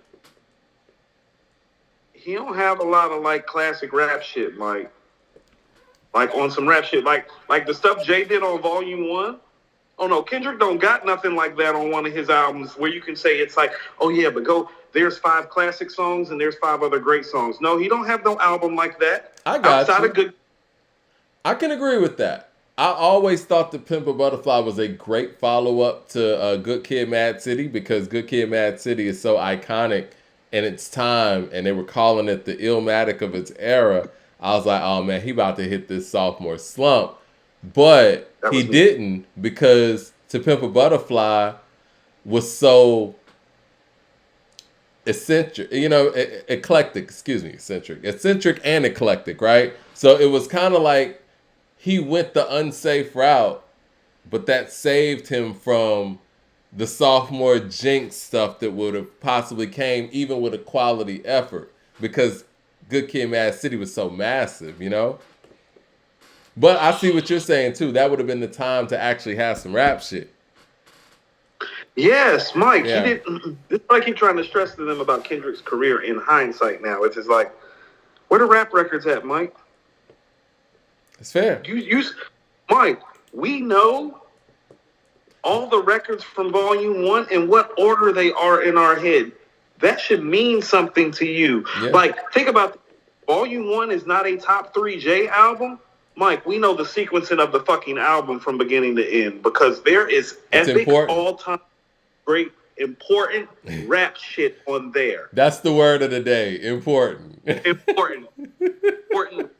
Volume 1. Important Jay-Z songs. How important are those To Pimp a Butterfly songs now? I think All Right's important still. Okay, All Right's important. But Mike, what about the rest of them? Mike, you see how we rang off the J records? We was like, oh, 1,000,001. Like, oh, that's classic. You must love classic. I think how much a dollar costs. Hood. That's the best record, Mike. Like, period. I think Mortal Man's important, in my opinion. I don't know. I love Mortal Man, but I don't know how important it is, Mike. And I don't know if Mortal Man is classic. Is Mortal Man classic? Like, think about what you're saying. Is Mortal Man classic? I don't know if it rings off like that now. I love it. And see, an album like To Pimp a Butterfly is so difficult because I personally love it. But you're right. When you think about everybody else's reaction to it, I mean, does it hold up? I personally love it. How much a dollar cost is the most timeless record on there. It's the best record on there. It's held up the best.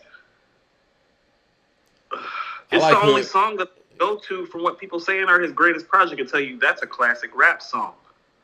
Classic, not good, not great, classic. You don't like the Politics joint? Hood Politics? Yeah, Hood Politics is crazy. Hood Politics and Mama Said. That's his rapping shit on there, Hood Politics.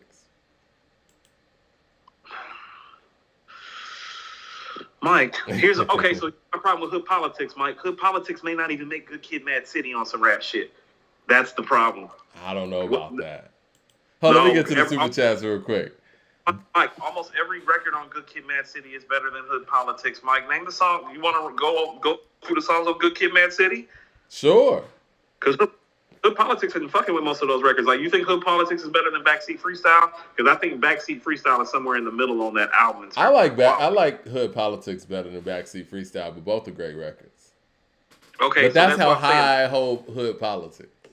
No, but that's what I'm saying, Mike. On Good Kid, Mad City, Backseat Freestyle might not even be a top 5 record. Right. Let me get to these super chats real quick. Don says, listen to Slow It Down. Nas still slapping Jay. Easy work. CJ Kid with the super chat says, also off topic, but a lot of people say that You May Die is Outkast's best intro. But sometimes I feel Hold On Be Strong is better. Thoughts on that? I agree with the You May Die, even though I'm obviously a Kumina advocate. Can I tell you what? Objectively speaking, the You May Die intro is their best intro. I think so too. But Mike, listen to what I'm about to say. This is a DMX Old Dirty Bastard thing too. The way Hold On Be Strong makes you feel can draw you to tears damn near though. Yeah, it does bring out an emotion. Like the first time I heard Hold On Be Strong, I was like, oh, what the fuck? Like, okay. It's like I knew I was about to hear one of the best rap albums of all time. And from then, a gospel-inspired intro. And then the way that Return of the Gangster comes in, it's like, it's perfect. You're like, oh. Yeah. So You May Die is objectively better, but it doesn't make you feel the way Hold On Be Strong does. It doesn't. Mad Max of the Super Chat says, LL's top 5. Drake can be top 20. Drake is better than Black Thought. I'll tell you that. More quotes. Okay. Drake made Dot put him on his album and then gave him a feature on Good Kid, Mad City and then added him to Rocky's song and he gave Rocky. Mad Max also says he boosted Dot like Wayne boosted him. And Drake smoked Dot on 2 features. Drake is definitely top 20 ever. Kendall Outlaw with the Super Chat says, do you like Kendrick's feature with Miguel? Not really. First of all, to Mad Max's How many drinks? Mad Max is usually right once a show. And there it was. I agree with Mad Max. And I actually like How Many Drinks and his verse on How Many Drinks. I like the song and I like the bars. Oh, I love the song. But this is the thing. On a Kendrick feature, has he ever really taken a song up to that next level, though? Where it's like, you know what? I want to hear the one with him on it. See, this is my thing. His 2 best features, in my opinion, he didn't necessarily get the upper hand in, and that's Control and Nostalgia. Nostalgia's great. Now, his verse on Nostalgia's crazy. He's not operating above Pusha on that record, and he didn't next level the record. It's like he took the record where Pusha took him. It's like Pusha set him up. Nigga, this is Simon Says, Simon Red, blood on your diamond till you dying, dead. Yeah. Doughboy the Trey. If he rides, throwing punches in his room. If he cries, he cries. Pusha's whole verse was West Coast inspired to help lead Kendrick in. Did you, I know we were doing the top 5 segment today. Did you do a top 5 Drake collaborations? I did, and my daughter helped me. Okay. What's the top 5 Drake collaborations? Top 5. So, Mike, you're going to like this. Okay. The first record she gave me when I asked her was Migos. Okay, how I want to talk it. She's like, that's got to be on there. So that at number 5. Okay. All right. Now, Mike, I had a tough decision because I didn't want to pick 2 Ross records. We're either going with Aston Martin Music or Diced Pineapples at number 4. Where are we going? That's tough, man. I'm gonna say Aston Martin Music. I was leaning towards Aston Martin Music, Mike, because I think that's the more objectively better song, but I like Diced Pineapples more personally. But that's why I was asking that question. 2 great collaborations. Beautiful. Okay. So, Mike, for a minute I had to check because I was about to put the motto at number 1. The motto is Drake's record. Okay. We're only doing features. He's featured on. What do you think about my 2 picks so far? No, I like them. Hold on 1 second. Uncle Fran with the Super Chat says, so Nas is slapping Jay on Slow It Down, so who's still concerned with who? Even after 6 classics. Joe Young with the Super Chat says, my bad, Coop. You did say 20 years ago. I agree, 100. I love it. Dudes be wild on Stay the show. Stay Scheming, I think is should be there, in my opinion. What, Stay Scheming? Yeah, Drake's feature on there was great. I had that as an honorable mention, Mike. You know what else I where... liked him on? You probably don't have this on here. 100 with the Game. That was on my honorable mention list. He killed that shit. Hold on 1 second, Mike. And then he did the hook on there too. Yeah, he did. Like, this man is going to be able to give you a hook with his joints as well. Esquire with the super chat. He got, Esquire says, do yourself a favor and listen to Schoolboy Q, Blessed, Illuminate with Ab Soul, Isaiah Rashad's What's Wrong, Wow Freestyle, Easy Bake, Mona Lisa. I definitely loved him on Illuminate, Wow Freestyle, and what's the other one he said? Yeah, that was about it. Illuminate, Wow Freestyle. Mike. Go for it. We made it. Ooh, that's a good. I forgot all about that one. Yeah, that's my. His feature game runs deep. Yeah, I forgot about that one. That's a legit number one, honestly. Yeah. Yeah. Yeah, man. This man is ranked higher than we think, and I think that Drake has dealt with being the corny guy in hip hop for so long that it's tough to overcome for some people. But if we look at the work, this is hard to refute. Mike, you're gonna love my number 2. No Lie with 2 Chainz. It's one of his best verses. I think that's dope. Verse where I was like, nah, fam can rap. Yeah. He can rap. I was like, because the circles we run in, people be like, oh, Drake can't rap. I'd be like, you hear him on the Chainz record? I was like, no, it sounds like he can rap. Yeah. It sounds like he can rap. Champagne and 2 Chainz, you want true, that's true enough. All the Mars, like every year, my office is my tour bus. She came through, she got food, she got fucked, she knew what's up. She say, I'm the realest. I say, damn, that makes 2 of us. Oh, no, that shit hard. No lie. We keep it in Atlanta. We got some Migos and 2 Chainz on the Drake. Ross live in Atlanta. That 3 out of the 4 ATL driven. But Mike, his best features moment for life with Nicki. Oh. It's still one. I didn't expect you to go there. Okay. And but my daughter actually confirmed it because Asaya was like maybe 2 when that record came out. And when I said it to her today, she was like, yeah, she's like, that's one of his best ones. She's like, that's it. And I'm thinking like, oh, you know the record. That's why I'm taking it number 1. Because the fact that a 16-year-old knows that record, and I can have a conversation with the 16-year-old and be like, yo, what you think about Moment for Life? Oh, yeah, that's it. It's like, oh, that mean that record's still playing, Mike. Confirmed. Right. I mean, that record's still playing. Facts. Mad Max in the super chat says, for those mad that I said that Drake is better than Thought, you niggas like to finish like the finish line. We can't wait to run into you. Tell Thought to make some memorable quotes. Here go Mad Max with the bar talk again. Dari Star with the $20 super chat showing love says, To Pimp a Butterfly is better than Good Kid, Mad City as a complete album. Musically, commercially, it's better. Even his pen is better. The only thing that isn't is some of the traditional rap shit, but it's still great music. Dari also says, I didn't mean to say commercially. There it is. Yo, he killed Truffle Butter too. I mean, really, we could do a whole top 20 with Drake features. Drake's features. Okay, well, speaking of 20, are you ready to go down song for song with our Kanye and Jay thing? Go ahead. I'm not about to let people act like To Pimp a Butterfly is better than Good Kid, Mad City. That is a lie. You don't have enough great records on there to make that claim. Stop that. Okay. This is great records. We should do a To Pimp a Butterfly versus Good Kid, Mad City station here. You know which one I'm taking? I'll take To Pimp a Butterfly. That's my jam.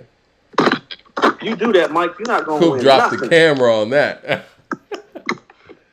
You're not winning nothing. We're about to see, before we get out of here, we're about to see if who won this Jay-Z and Kanye song for song matchup. You ready to do this? Somebody said no more parties in LA. I hate I didn't play that record. Shout out to Madlib, celebrated a birthday yesterday.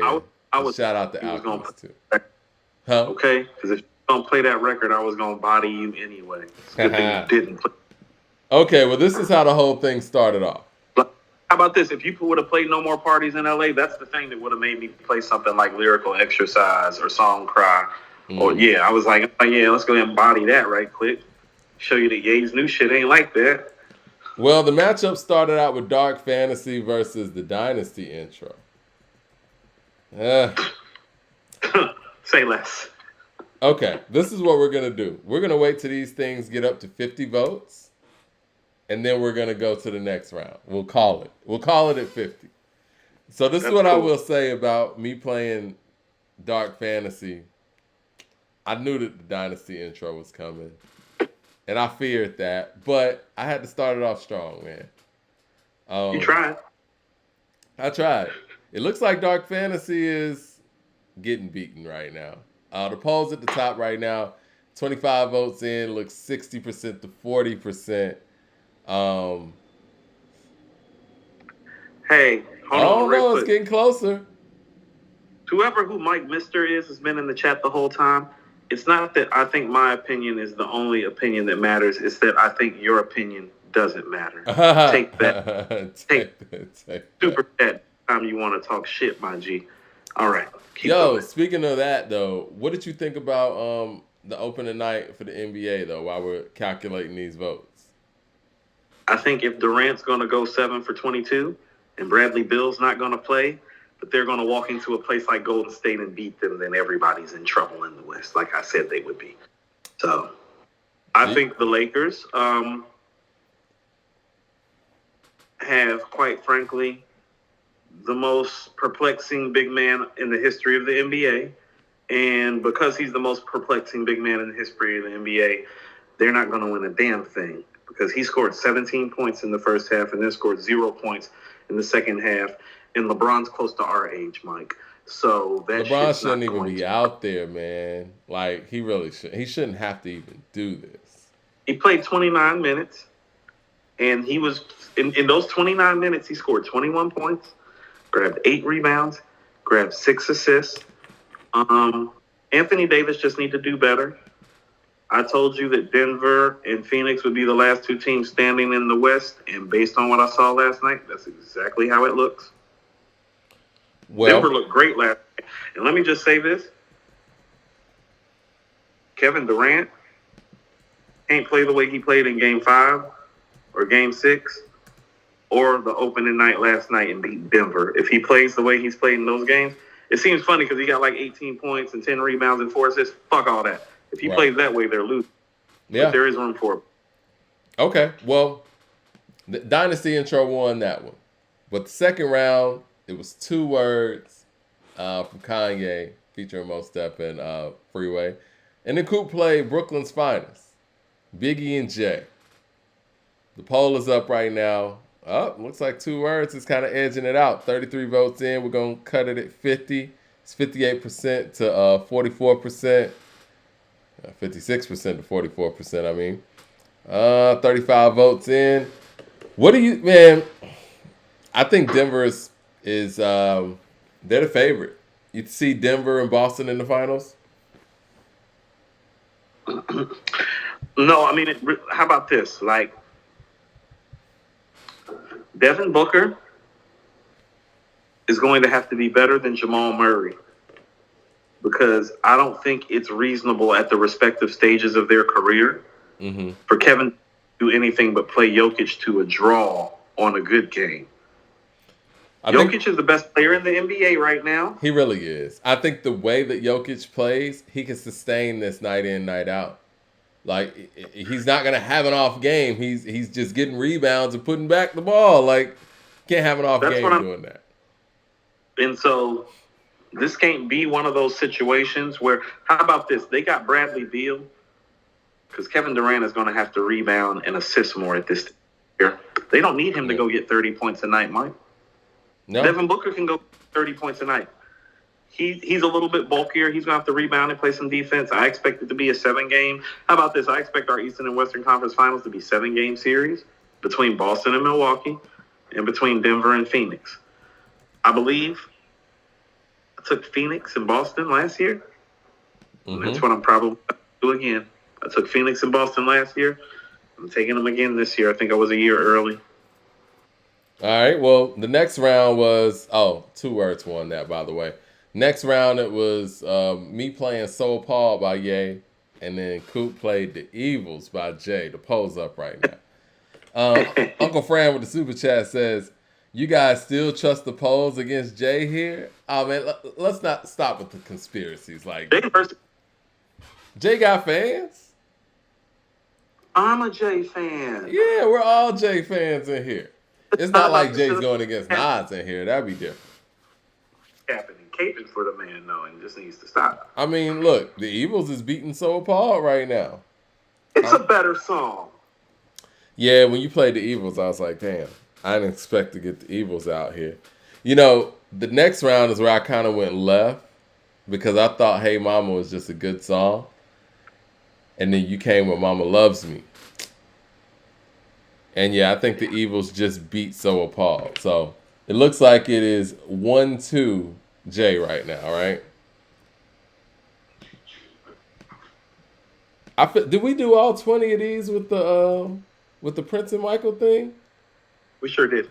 Wow. We did all 25. I guess it just won. We did do all 25. It just didn't seem like that, huh? You know what we did? Because we were kung fu fighting about Prince and Michael. This is what we did, Coop. We went through and we were just objective about it, and the stuff that we couldn't decipher, we went to the people on. You're right. I think Mama Loves Me is better than Hey Mama. Are we fine with that? You think what? I think Mama Loves Me is better than Hey Mama. Okay, I can trust that, yes. Okay. I think Devil in a New Dress is better than Lucifer. You're going to have to poll that. Okay, we'll poll that. Devil in a New Dress. Yeah, because I was like, yeah, we didn't go through each one of these. Okay. Boom. Poll's up there. All right. So right now it's 3-1. Jay. Now Touch the Sky and Can I Live. Mike, that's Can I Live. Like, you need to stop that. I want to put that in the poll. No, I want to poll that. You want to poll Can I Live and Touch the Sky? I do. You know, like Can I Live is Jay's Hustler Manifesto record. It is. Touch the Sky is a great record. I want to poll that. Like, if somebody is like, how's Jay talking on Reasonable Doubt? Alexa, play Can I Live? Okay. Well, Devil in the New Dress beat Lucifer. Not that at all. All right. And it beat it handily, actually. Let's see what Can I Live and Touch the Sky. Can I Live better win handily, or we don't have real Jay fans in here. Have we hurt our Jay fans with us calling Nas the greatest MC of all time because he deserves it? Have we hurt ourselves with the Jay constituency? I mean, we're just being objective. Okay, I don't really give a shit because we're doing the right thing. Okay. Yeah. All right. All Falls Down an Imaginary Player. We're definitely polling that. We gotta poll that one. Because I'm gonna tell you what. All Falls Down is a better song, I think. I don't know. No, both of those songs Can are I Live top 3 records, in my opinion, from those guys. Okay. So, All Falls Down an Imaginary Player we're gonna do. Can I Live on that? Yeah. Handily. It should have. Better song. Imaginary. 4-2? Yeah, right now it's 4-2. Yeah. And All Falls Down. I love All Falls Down, by the way. Incredible record. That might be All Falls Down might be my favorite record on the College Dropout. But it ain't Imaginary Players. I think both of those songs define the individuals, to be honest. I definitely some ethos there. Damn, we got 42 votes on it already. It's 52 to 48. All falls down. No, we're going to 50, Mike. We're going to 50 votes. We got 4 more votes to get. 3 more to get. Oh, 50-50 at 48. Up 51. Up. Imaginary player just got him. Coop must have put some votes in there. I did not. Okay. We made it. Can't knock the hustle. We made it. Come on, homie. We made you. We're going to the polls again, Mike. Oh, man. I think we're going to go to the polls on a lot of these then. Hold on. Let's see. Just giving Kanye records, Mike. I can't win this one then. We major. Can't knock. We do dirt like worms, produce G's like sperm.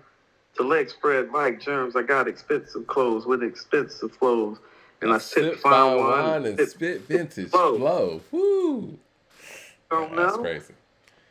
All right, the polls up. Oh, we major's jumping off to a quick start.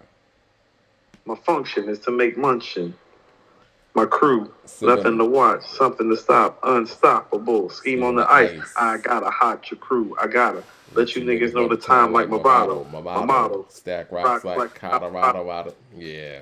Champagne. Well, we major one.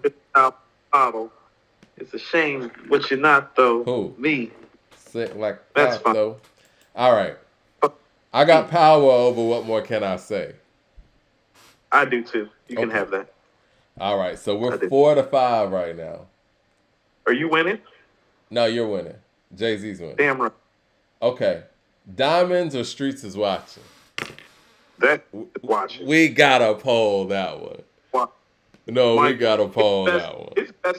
That's his best. Mike, that is one of the best start-offs to a rap song in rap history that people don't talk about. If I shoot you, I'm brainless. But if you shoot me, you're famous. What's a nigga to do when the streets is watching? Blocks keep clocking, waiting for you to break, make your first mistake.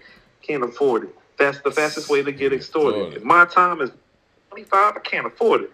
Beats assorted like a diver. Stop that. The flow on that. Close your eyes and imagine. Feel the magic. Vegas on acid seen through East St. Laurent glasses. And the beat is epic on Diamonds. I think Diamonds is winning right now. Is Diamonds winning over Streets is watching? I think Diamonds just won. Diamonds just won. There's J hate going on. Diamonds just won. No. If Imaginary Player beat All Falls Down, I don't think there's some hate going on. We're tied right now, sir. Slow Jams versus Bring It On. I think Slow Jams the better record. I think Bring It On's the better record. You know we're going to poll that one too. Yes. Now we hanging on because we're tied. Better song. So problematic that people are behaving this way. We're going to have to address some of the J problems in the chat soon. I'm being effective. Y'all are being some haters. I thought Kanye had more haters than anybody. Aren't y'all tired of Mike talking about Kanye like I am? Like, aren't you tired? Like, ask yourself, are you tired of Mike talking about Kanye? Because I am. See, I made a good album in 13 years. Mike talks about it like he has made it the last 13 years. Yeah, Slow Jams is blowing out, Bring It On. So we're 6-5. I Wonder versus Allure. I think I Wonder is the better record. We're definitely going to the poll, Mike. Okay. You had no business even playing I Wonder. I Wonder is a great record. Not even the top 5 record on Graduation. And Graduation is his 4th best album. Maybe 5th. No. I Wonder is incredible, man. I don't know. I think he's sleeping on I Wonder. I Wonder and Allure. I'm on a world tour with Common, my man, after each and every show. I should have played The Glory after you played So Ghetto. I could have played that. Okay, I Wonder is winning handedly. All right, 36 votes. 45 votes in. That was a big skip.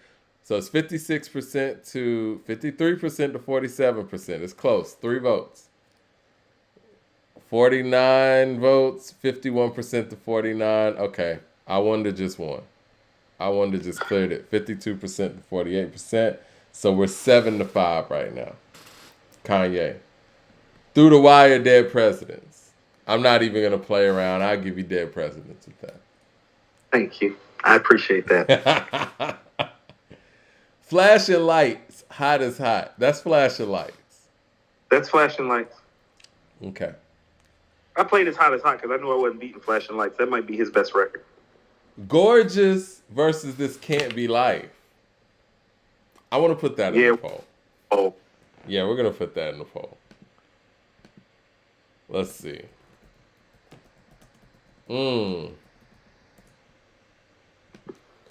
Let's see. Hold on. I don't know. This is.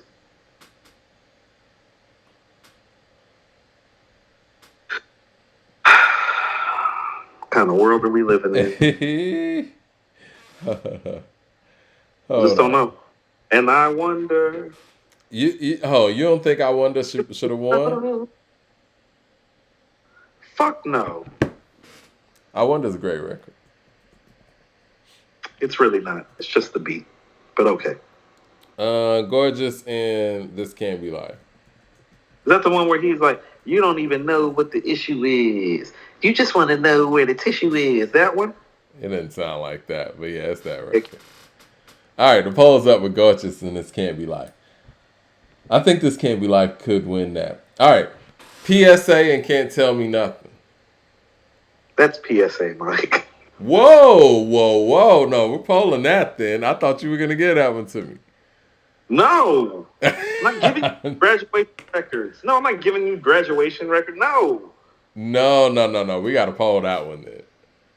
You think Can't Tell Me Nothing's better than PSA? Yeah. Allow me to I do. introduce me. I don't think it's better than Yo, you wild. I don't think it's better than You Don't Know, but I think it's better than PSA. You wild. This Can't Be Life won that one, by the way. Oh, thank you. About time I won something. What's the score, Mike? It is 7-8. Yay. Said bullshit. I think you're gonna come back and win though, because I fucked up. I really did. Okay. Let's see. Oh yeah, Can't Tell Me Nothing. We're gonna get a score here in PSA. Now You Don't Know, I give you that one, but all right, it's in the poll. Can't Tell Me Nothing, off to a good start. 40 votes, 49 votes. Yeah, Can't Tell Me Nothing won. Wow. Can't Tell Me Nothing. Okay. 1,000,001 in Runaway. You're giving me that one, right? For shits and giggles, I'll put it in the chat. Your shit giggle your ass out the chat. It's gonna be about like 80-20. Let's see. Runaway. 1,000,001 threw me off. I'm so insulted that we're doing this right now to Jay. Like, as somebody that thinks Nas is the greatest MC of all time and has evidence of it, this is so disrespectful to Jay right now. This is so disrespectful to the second greatest MC of all time. 1,000,001 won that. We're doing 1,000,001 versus Runaway. Like, all get right. Out of here. So Ghetto and Cold. So Ghetto gets that. Yeah. Everybody picking Cold over something. We're 9-9 right now. Or how did we get here? Father, forgive me. Like, I must have done something wrong. Actually, that can't be right. Because the math ain't mathing. 2 words, so Paul.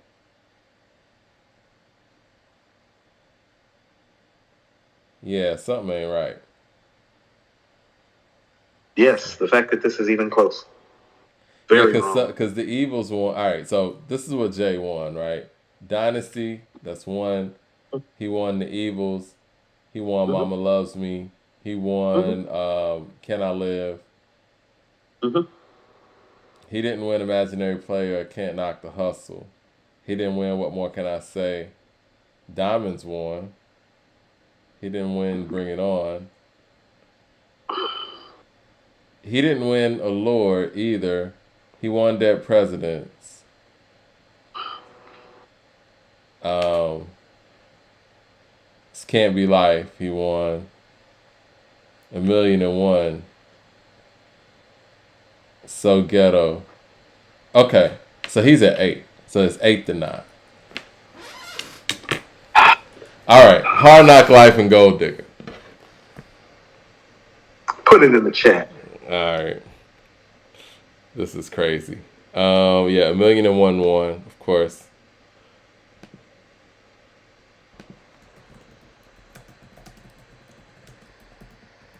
Let's see.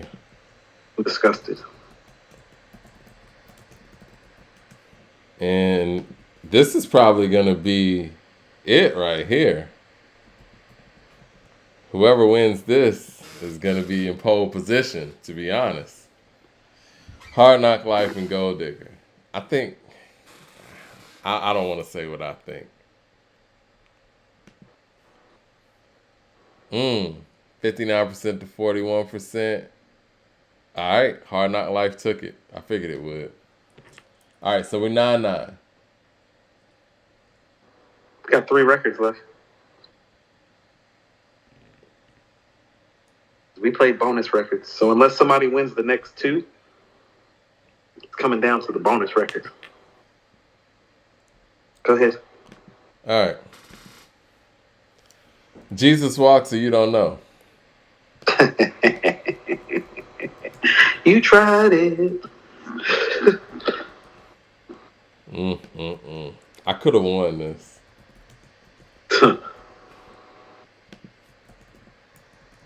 Love me some Jesus Walks, Mike. Love me some Jesus. Let's see what the people say. This is for all the marbles. Oh, Jesus Walks. Yep, You Don't Know. Yeah, you need to stop Uh-oh, that. I don't know. It's getting close. Mike, you votes. even said You Don't Know might be his best song, Mike. I think it is. And You Don't Know wins.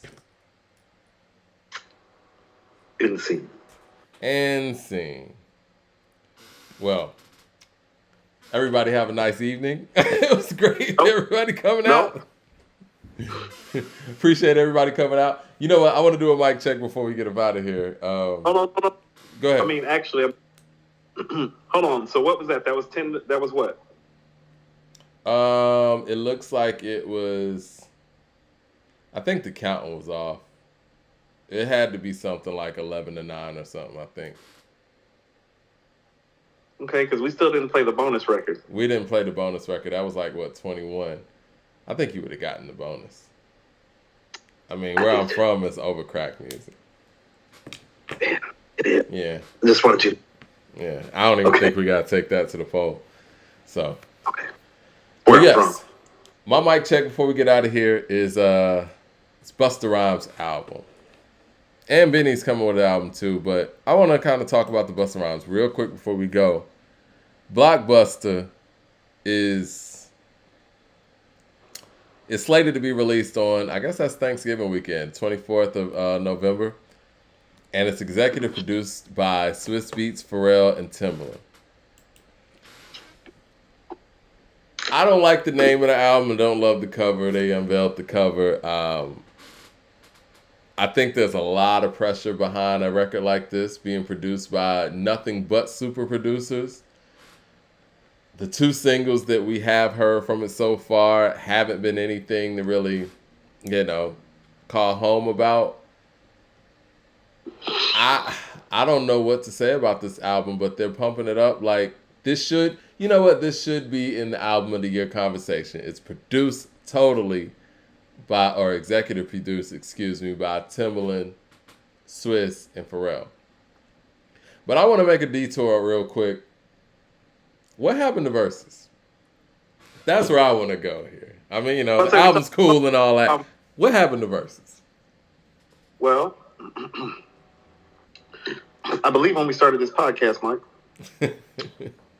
you and I thought that Versus was a money play by Swiss and Timbaland, and that they really weren't doing things for the culture, and that they were really just puppets on the string, controlled by the powers that be, and that as soon as they ran the ticket up, they were going to sell off and sell out and still keep on trying to brand it like they were doing it for the culture. And that's what happened.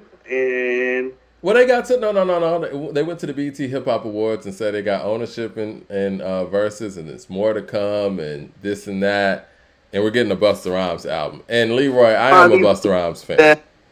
Like nobody who's smart believes that. Okay, What next could be on the what could be next for verses? Mike, you posed the best question about the verses. It's like, how are you guys controlling the rights to these people's music without other people's hands being involved? And until they answer, Mike, and until they as grown ass men respect the business acumen of some of the people who happen to follow them and answer that question, I don't want to hear what happened to verses, because we know what happened to verses. They sold out because they never were bought in as culture givers anyway. They sold out. What's stopping? I'm not calling sellouts, but they sold out, and this was a sellout move from the jump. Yeah, I mean, like you said, like what is their actual ownership in? Because really, what is this stopping Puff Daddy from calling up Jermaine Dupri right now and saying, you know what, let's go to State Farm Arena and let's do a song for song matchup? Nothing. Nobody could sit there. Nobody in Versus could sit there and sue Puff Daddy for playing his own records, or sue Jermaine Dupri for playing his own records, because they're standing face to face doing it. But they say we need that Puff. They say we need that Puff Daddy Versus. I'll tell you what. If Puff Daddy right now called up Jermaine Dupri and said we're gonna do this song for song matchup or whatever at State Farm Arena, nobody's gonna say, you know what, I'm not watching that because it ain't Versus or it ain't on Versus. No one's gonna say that. You're just gonna watch it. I'm taking JD and we're all gonna watch it. We still got to do that Jermaine and Dallas Austin. You still down to do that? I am. Oh man, I'm gonna have fun with this one. Now this one is gonna be like the Michael and Prince one. You're gonna lose. No, I'm not. Mike, you keep talking like in Atlanta, dude. Them Dallas records that you talking about, you talking like Atlanta. When are we doing the Dallas one? When are we doing the Dallas and Jermaine Dupri? I don't know, Mike. Are we doing that next or the Biggie and Pac? Because since I just lost this one, I got Biggie and you got Pac. Correct. But you still have to be quiet about Kanye for a week, Mike. I'll be quiet about Kanye. Unless he drops that album with, Ty Dolla $ign. But maybe we can still be quiet. Yeah, you're going to be quiet about Kanye, Mike. That album ain't coming out. Yeah, I don't think that album's coming out. Do you want to do the Dallas and Jermaine first? Or do you want to do the Pac and Biggie first? They said Puff Daddy versus Dr. Dre. Now, Puffy Daddy don't want that.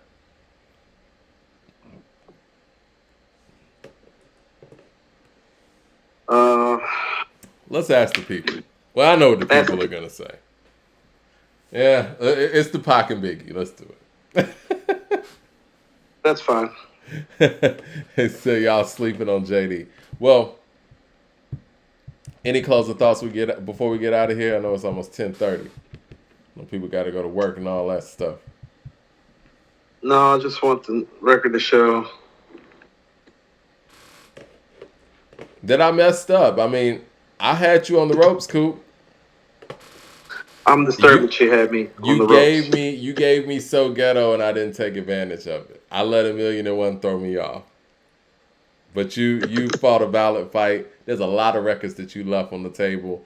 I left some on the table, but Jay's catalog is insane. Bringing this whole episode full circle, this man's catalog is crazy.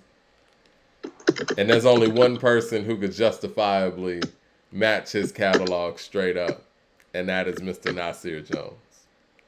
And I think Tupac too. But as far as the people with the longevity, it's tough to really even compete with what Jay has done in his career. Mike needs help. All right, ready to get up out of here? Yeah, I am. Sorry, one of my home employees was just texting me. Oh, Megan Good had a private event in the spot tonight. That's where I was. Dope. I was setting up an event. I didn't get to see Megan or Jonathan or T.I., but they were on the books down at the spot. And shout out to T.I. too. He's doing a 20th anniversary of trap music. And he has the Atlanta Symphony with that. I want to say this, and I said this to a friend offline. we need to really celebrate T.I. more. I know he's working on his final album. Hopefully this final push for his final album gets celebrated. He deserves to have a good send-off because you know what? Atlanta's Atlanta, and T.I. is Atlanta's best MC. He's our greatest MC. It's what it is. Mike, he's not just our greatest MC. When you talk about Southern hip-hop, the conversation about MCs down here is usually a Scarface and Lil Wayne conversation, and T.I. is in that conversation. Oh, yeah. Like you said it on this show before, he's our most versatile MC, period. He's the most versatile MC to ever come out of this region. Not just this city, this entire region. He's the most versatile MC. He, not just on an Atlanta mantle, on a Southern mantle, is on the Mount Rushmore with Scarface and Wayne. You understand what I'm saying? Not Andre, T.I. Blaze said, Andre? Yeah, show me an Andre song with 3 verses and maybe we could talk about it. But this man has a career of catalog, man, and he's done it on every level. He's done it on the street level. He got verses with Justin Timberlake and Robin Thicke and Smoke. You know what? That's a guy whose featured catalog is so underrated. T.I. never gives people no mid-verse. He don't. Every time he's on a feature, he shows up. The My Love verse, that might have been the best R&B rap feature that year, Mike. Like, he smashes features. He smashes features and doesn't get credit for it. I'll tell you what, we'll get out of here on this note. They want to do something with this versus resurgence, you need to get T.I. involved. Because that's somebody with a quality catalog that hasn't done a versus yet. Hey, Mike, real quick. Who you got hired, Drake or T.I.?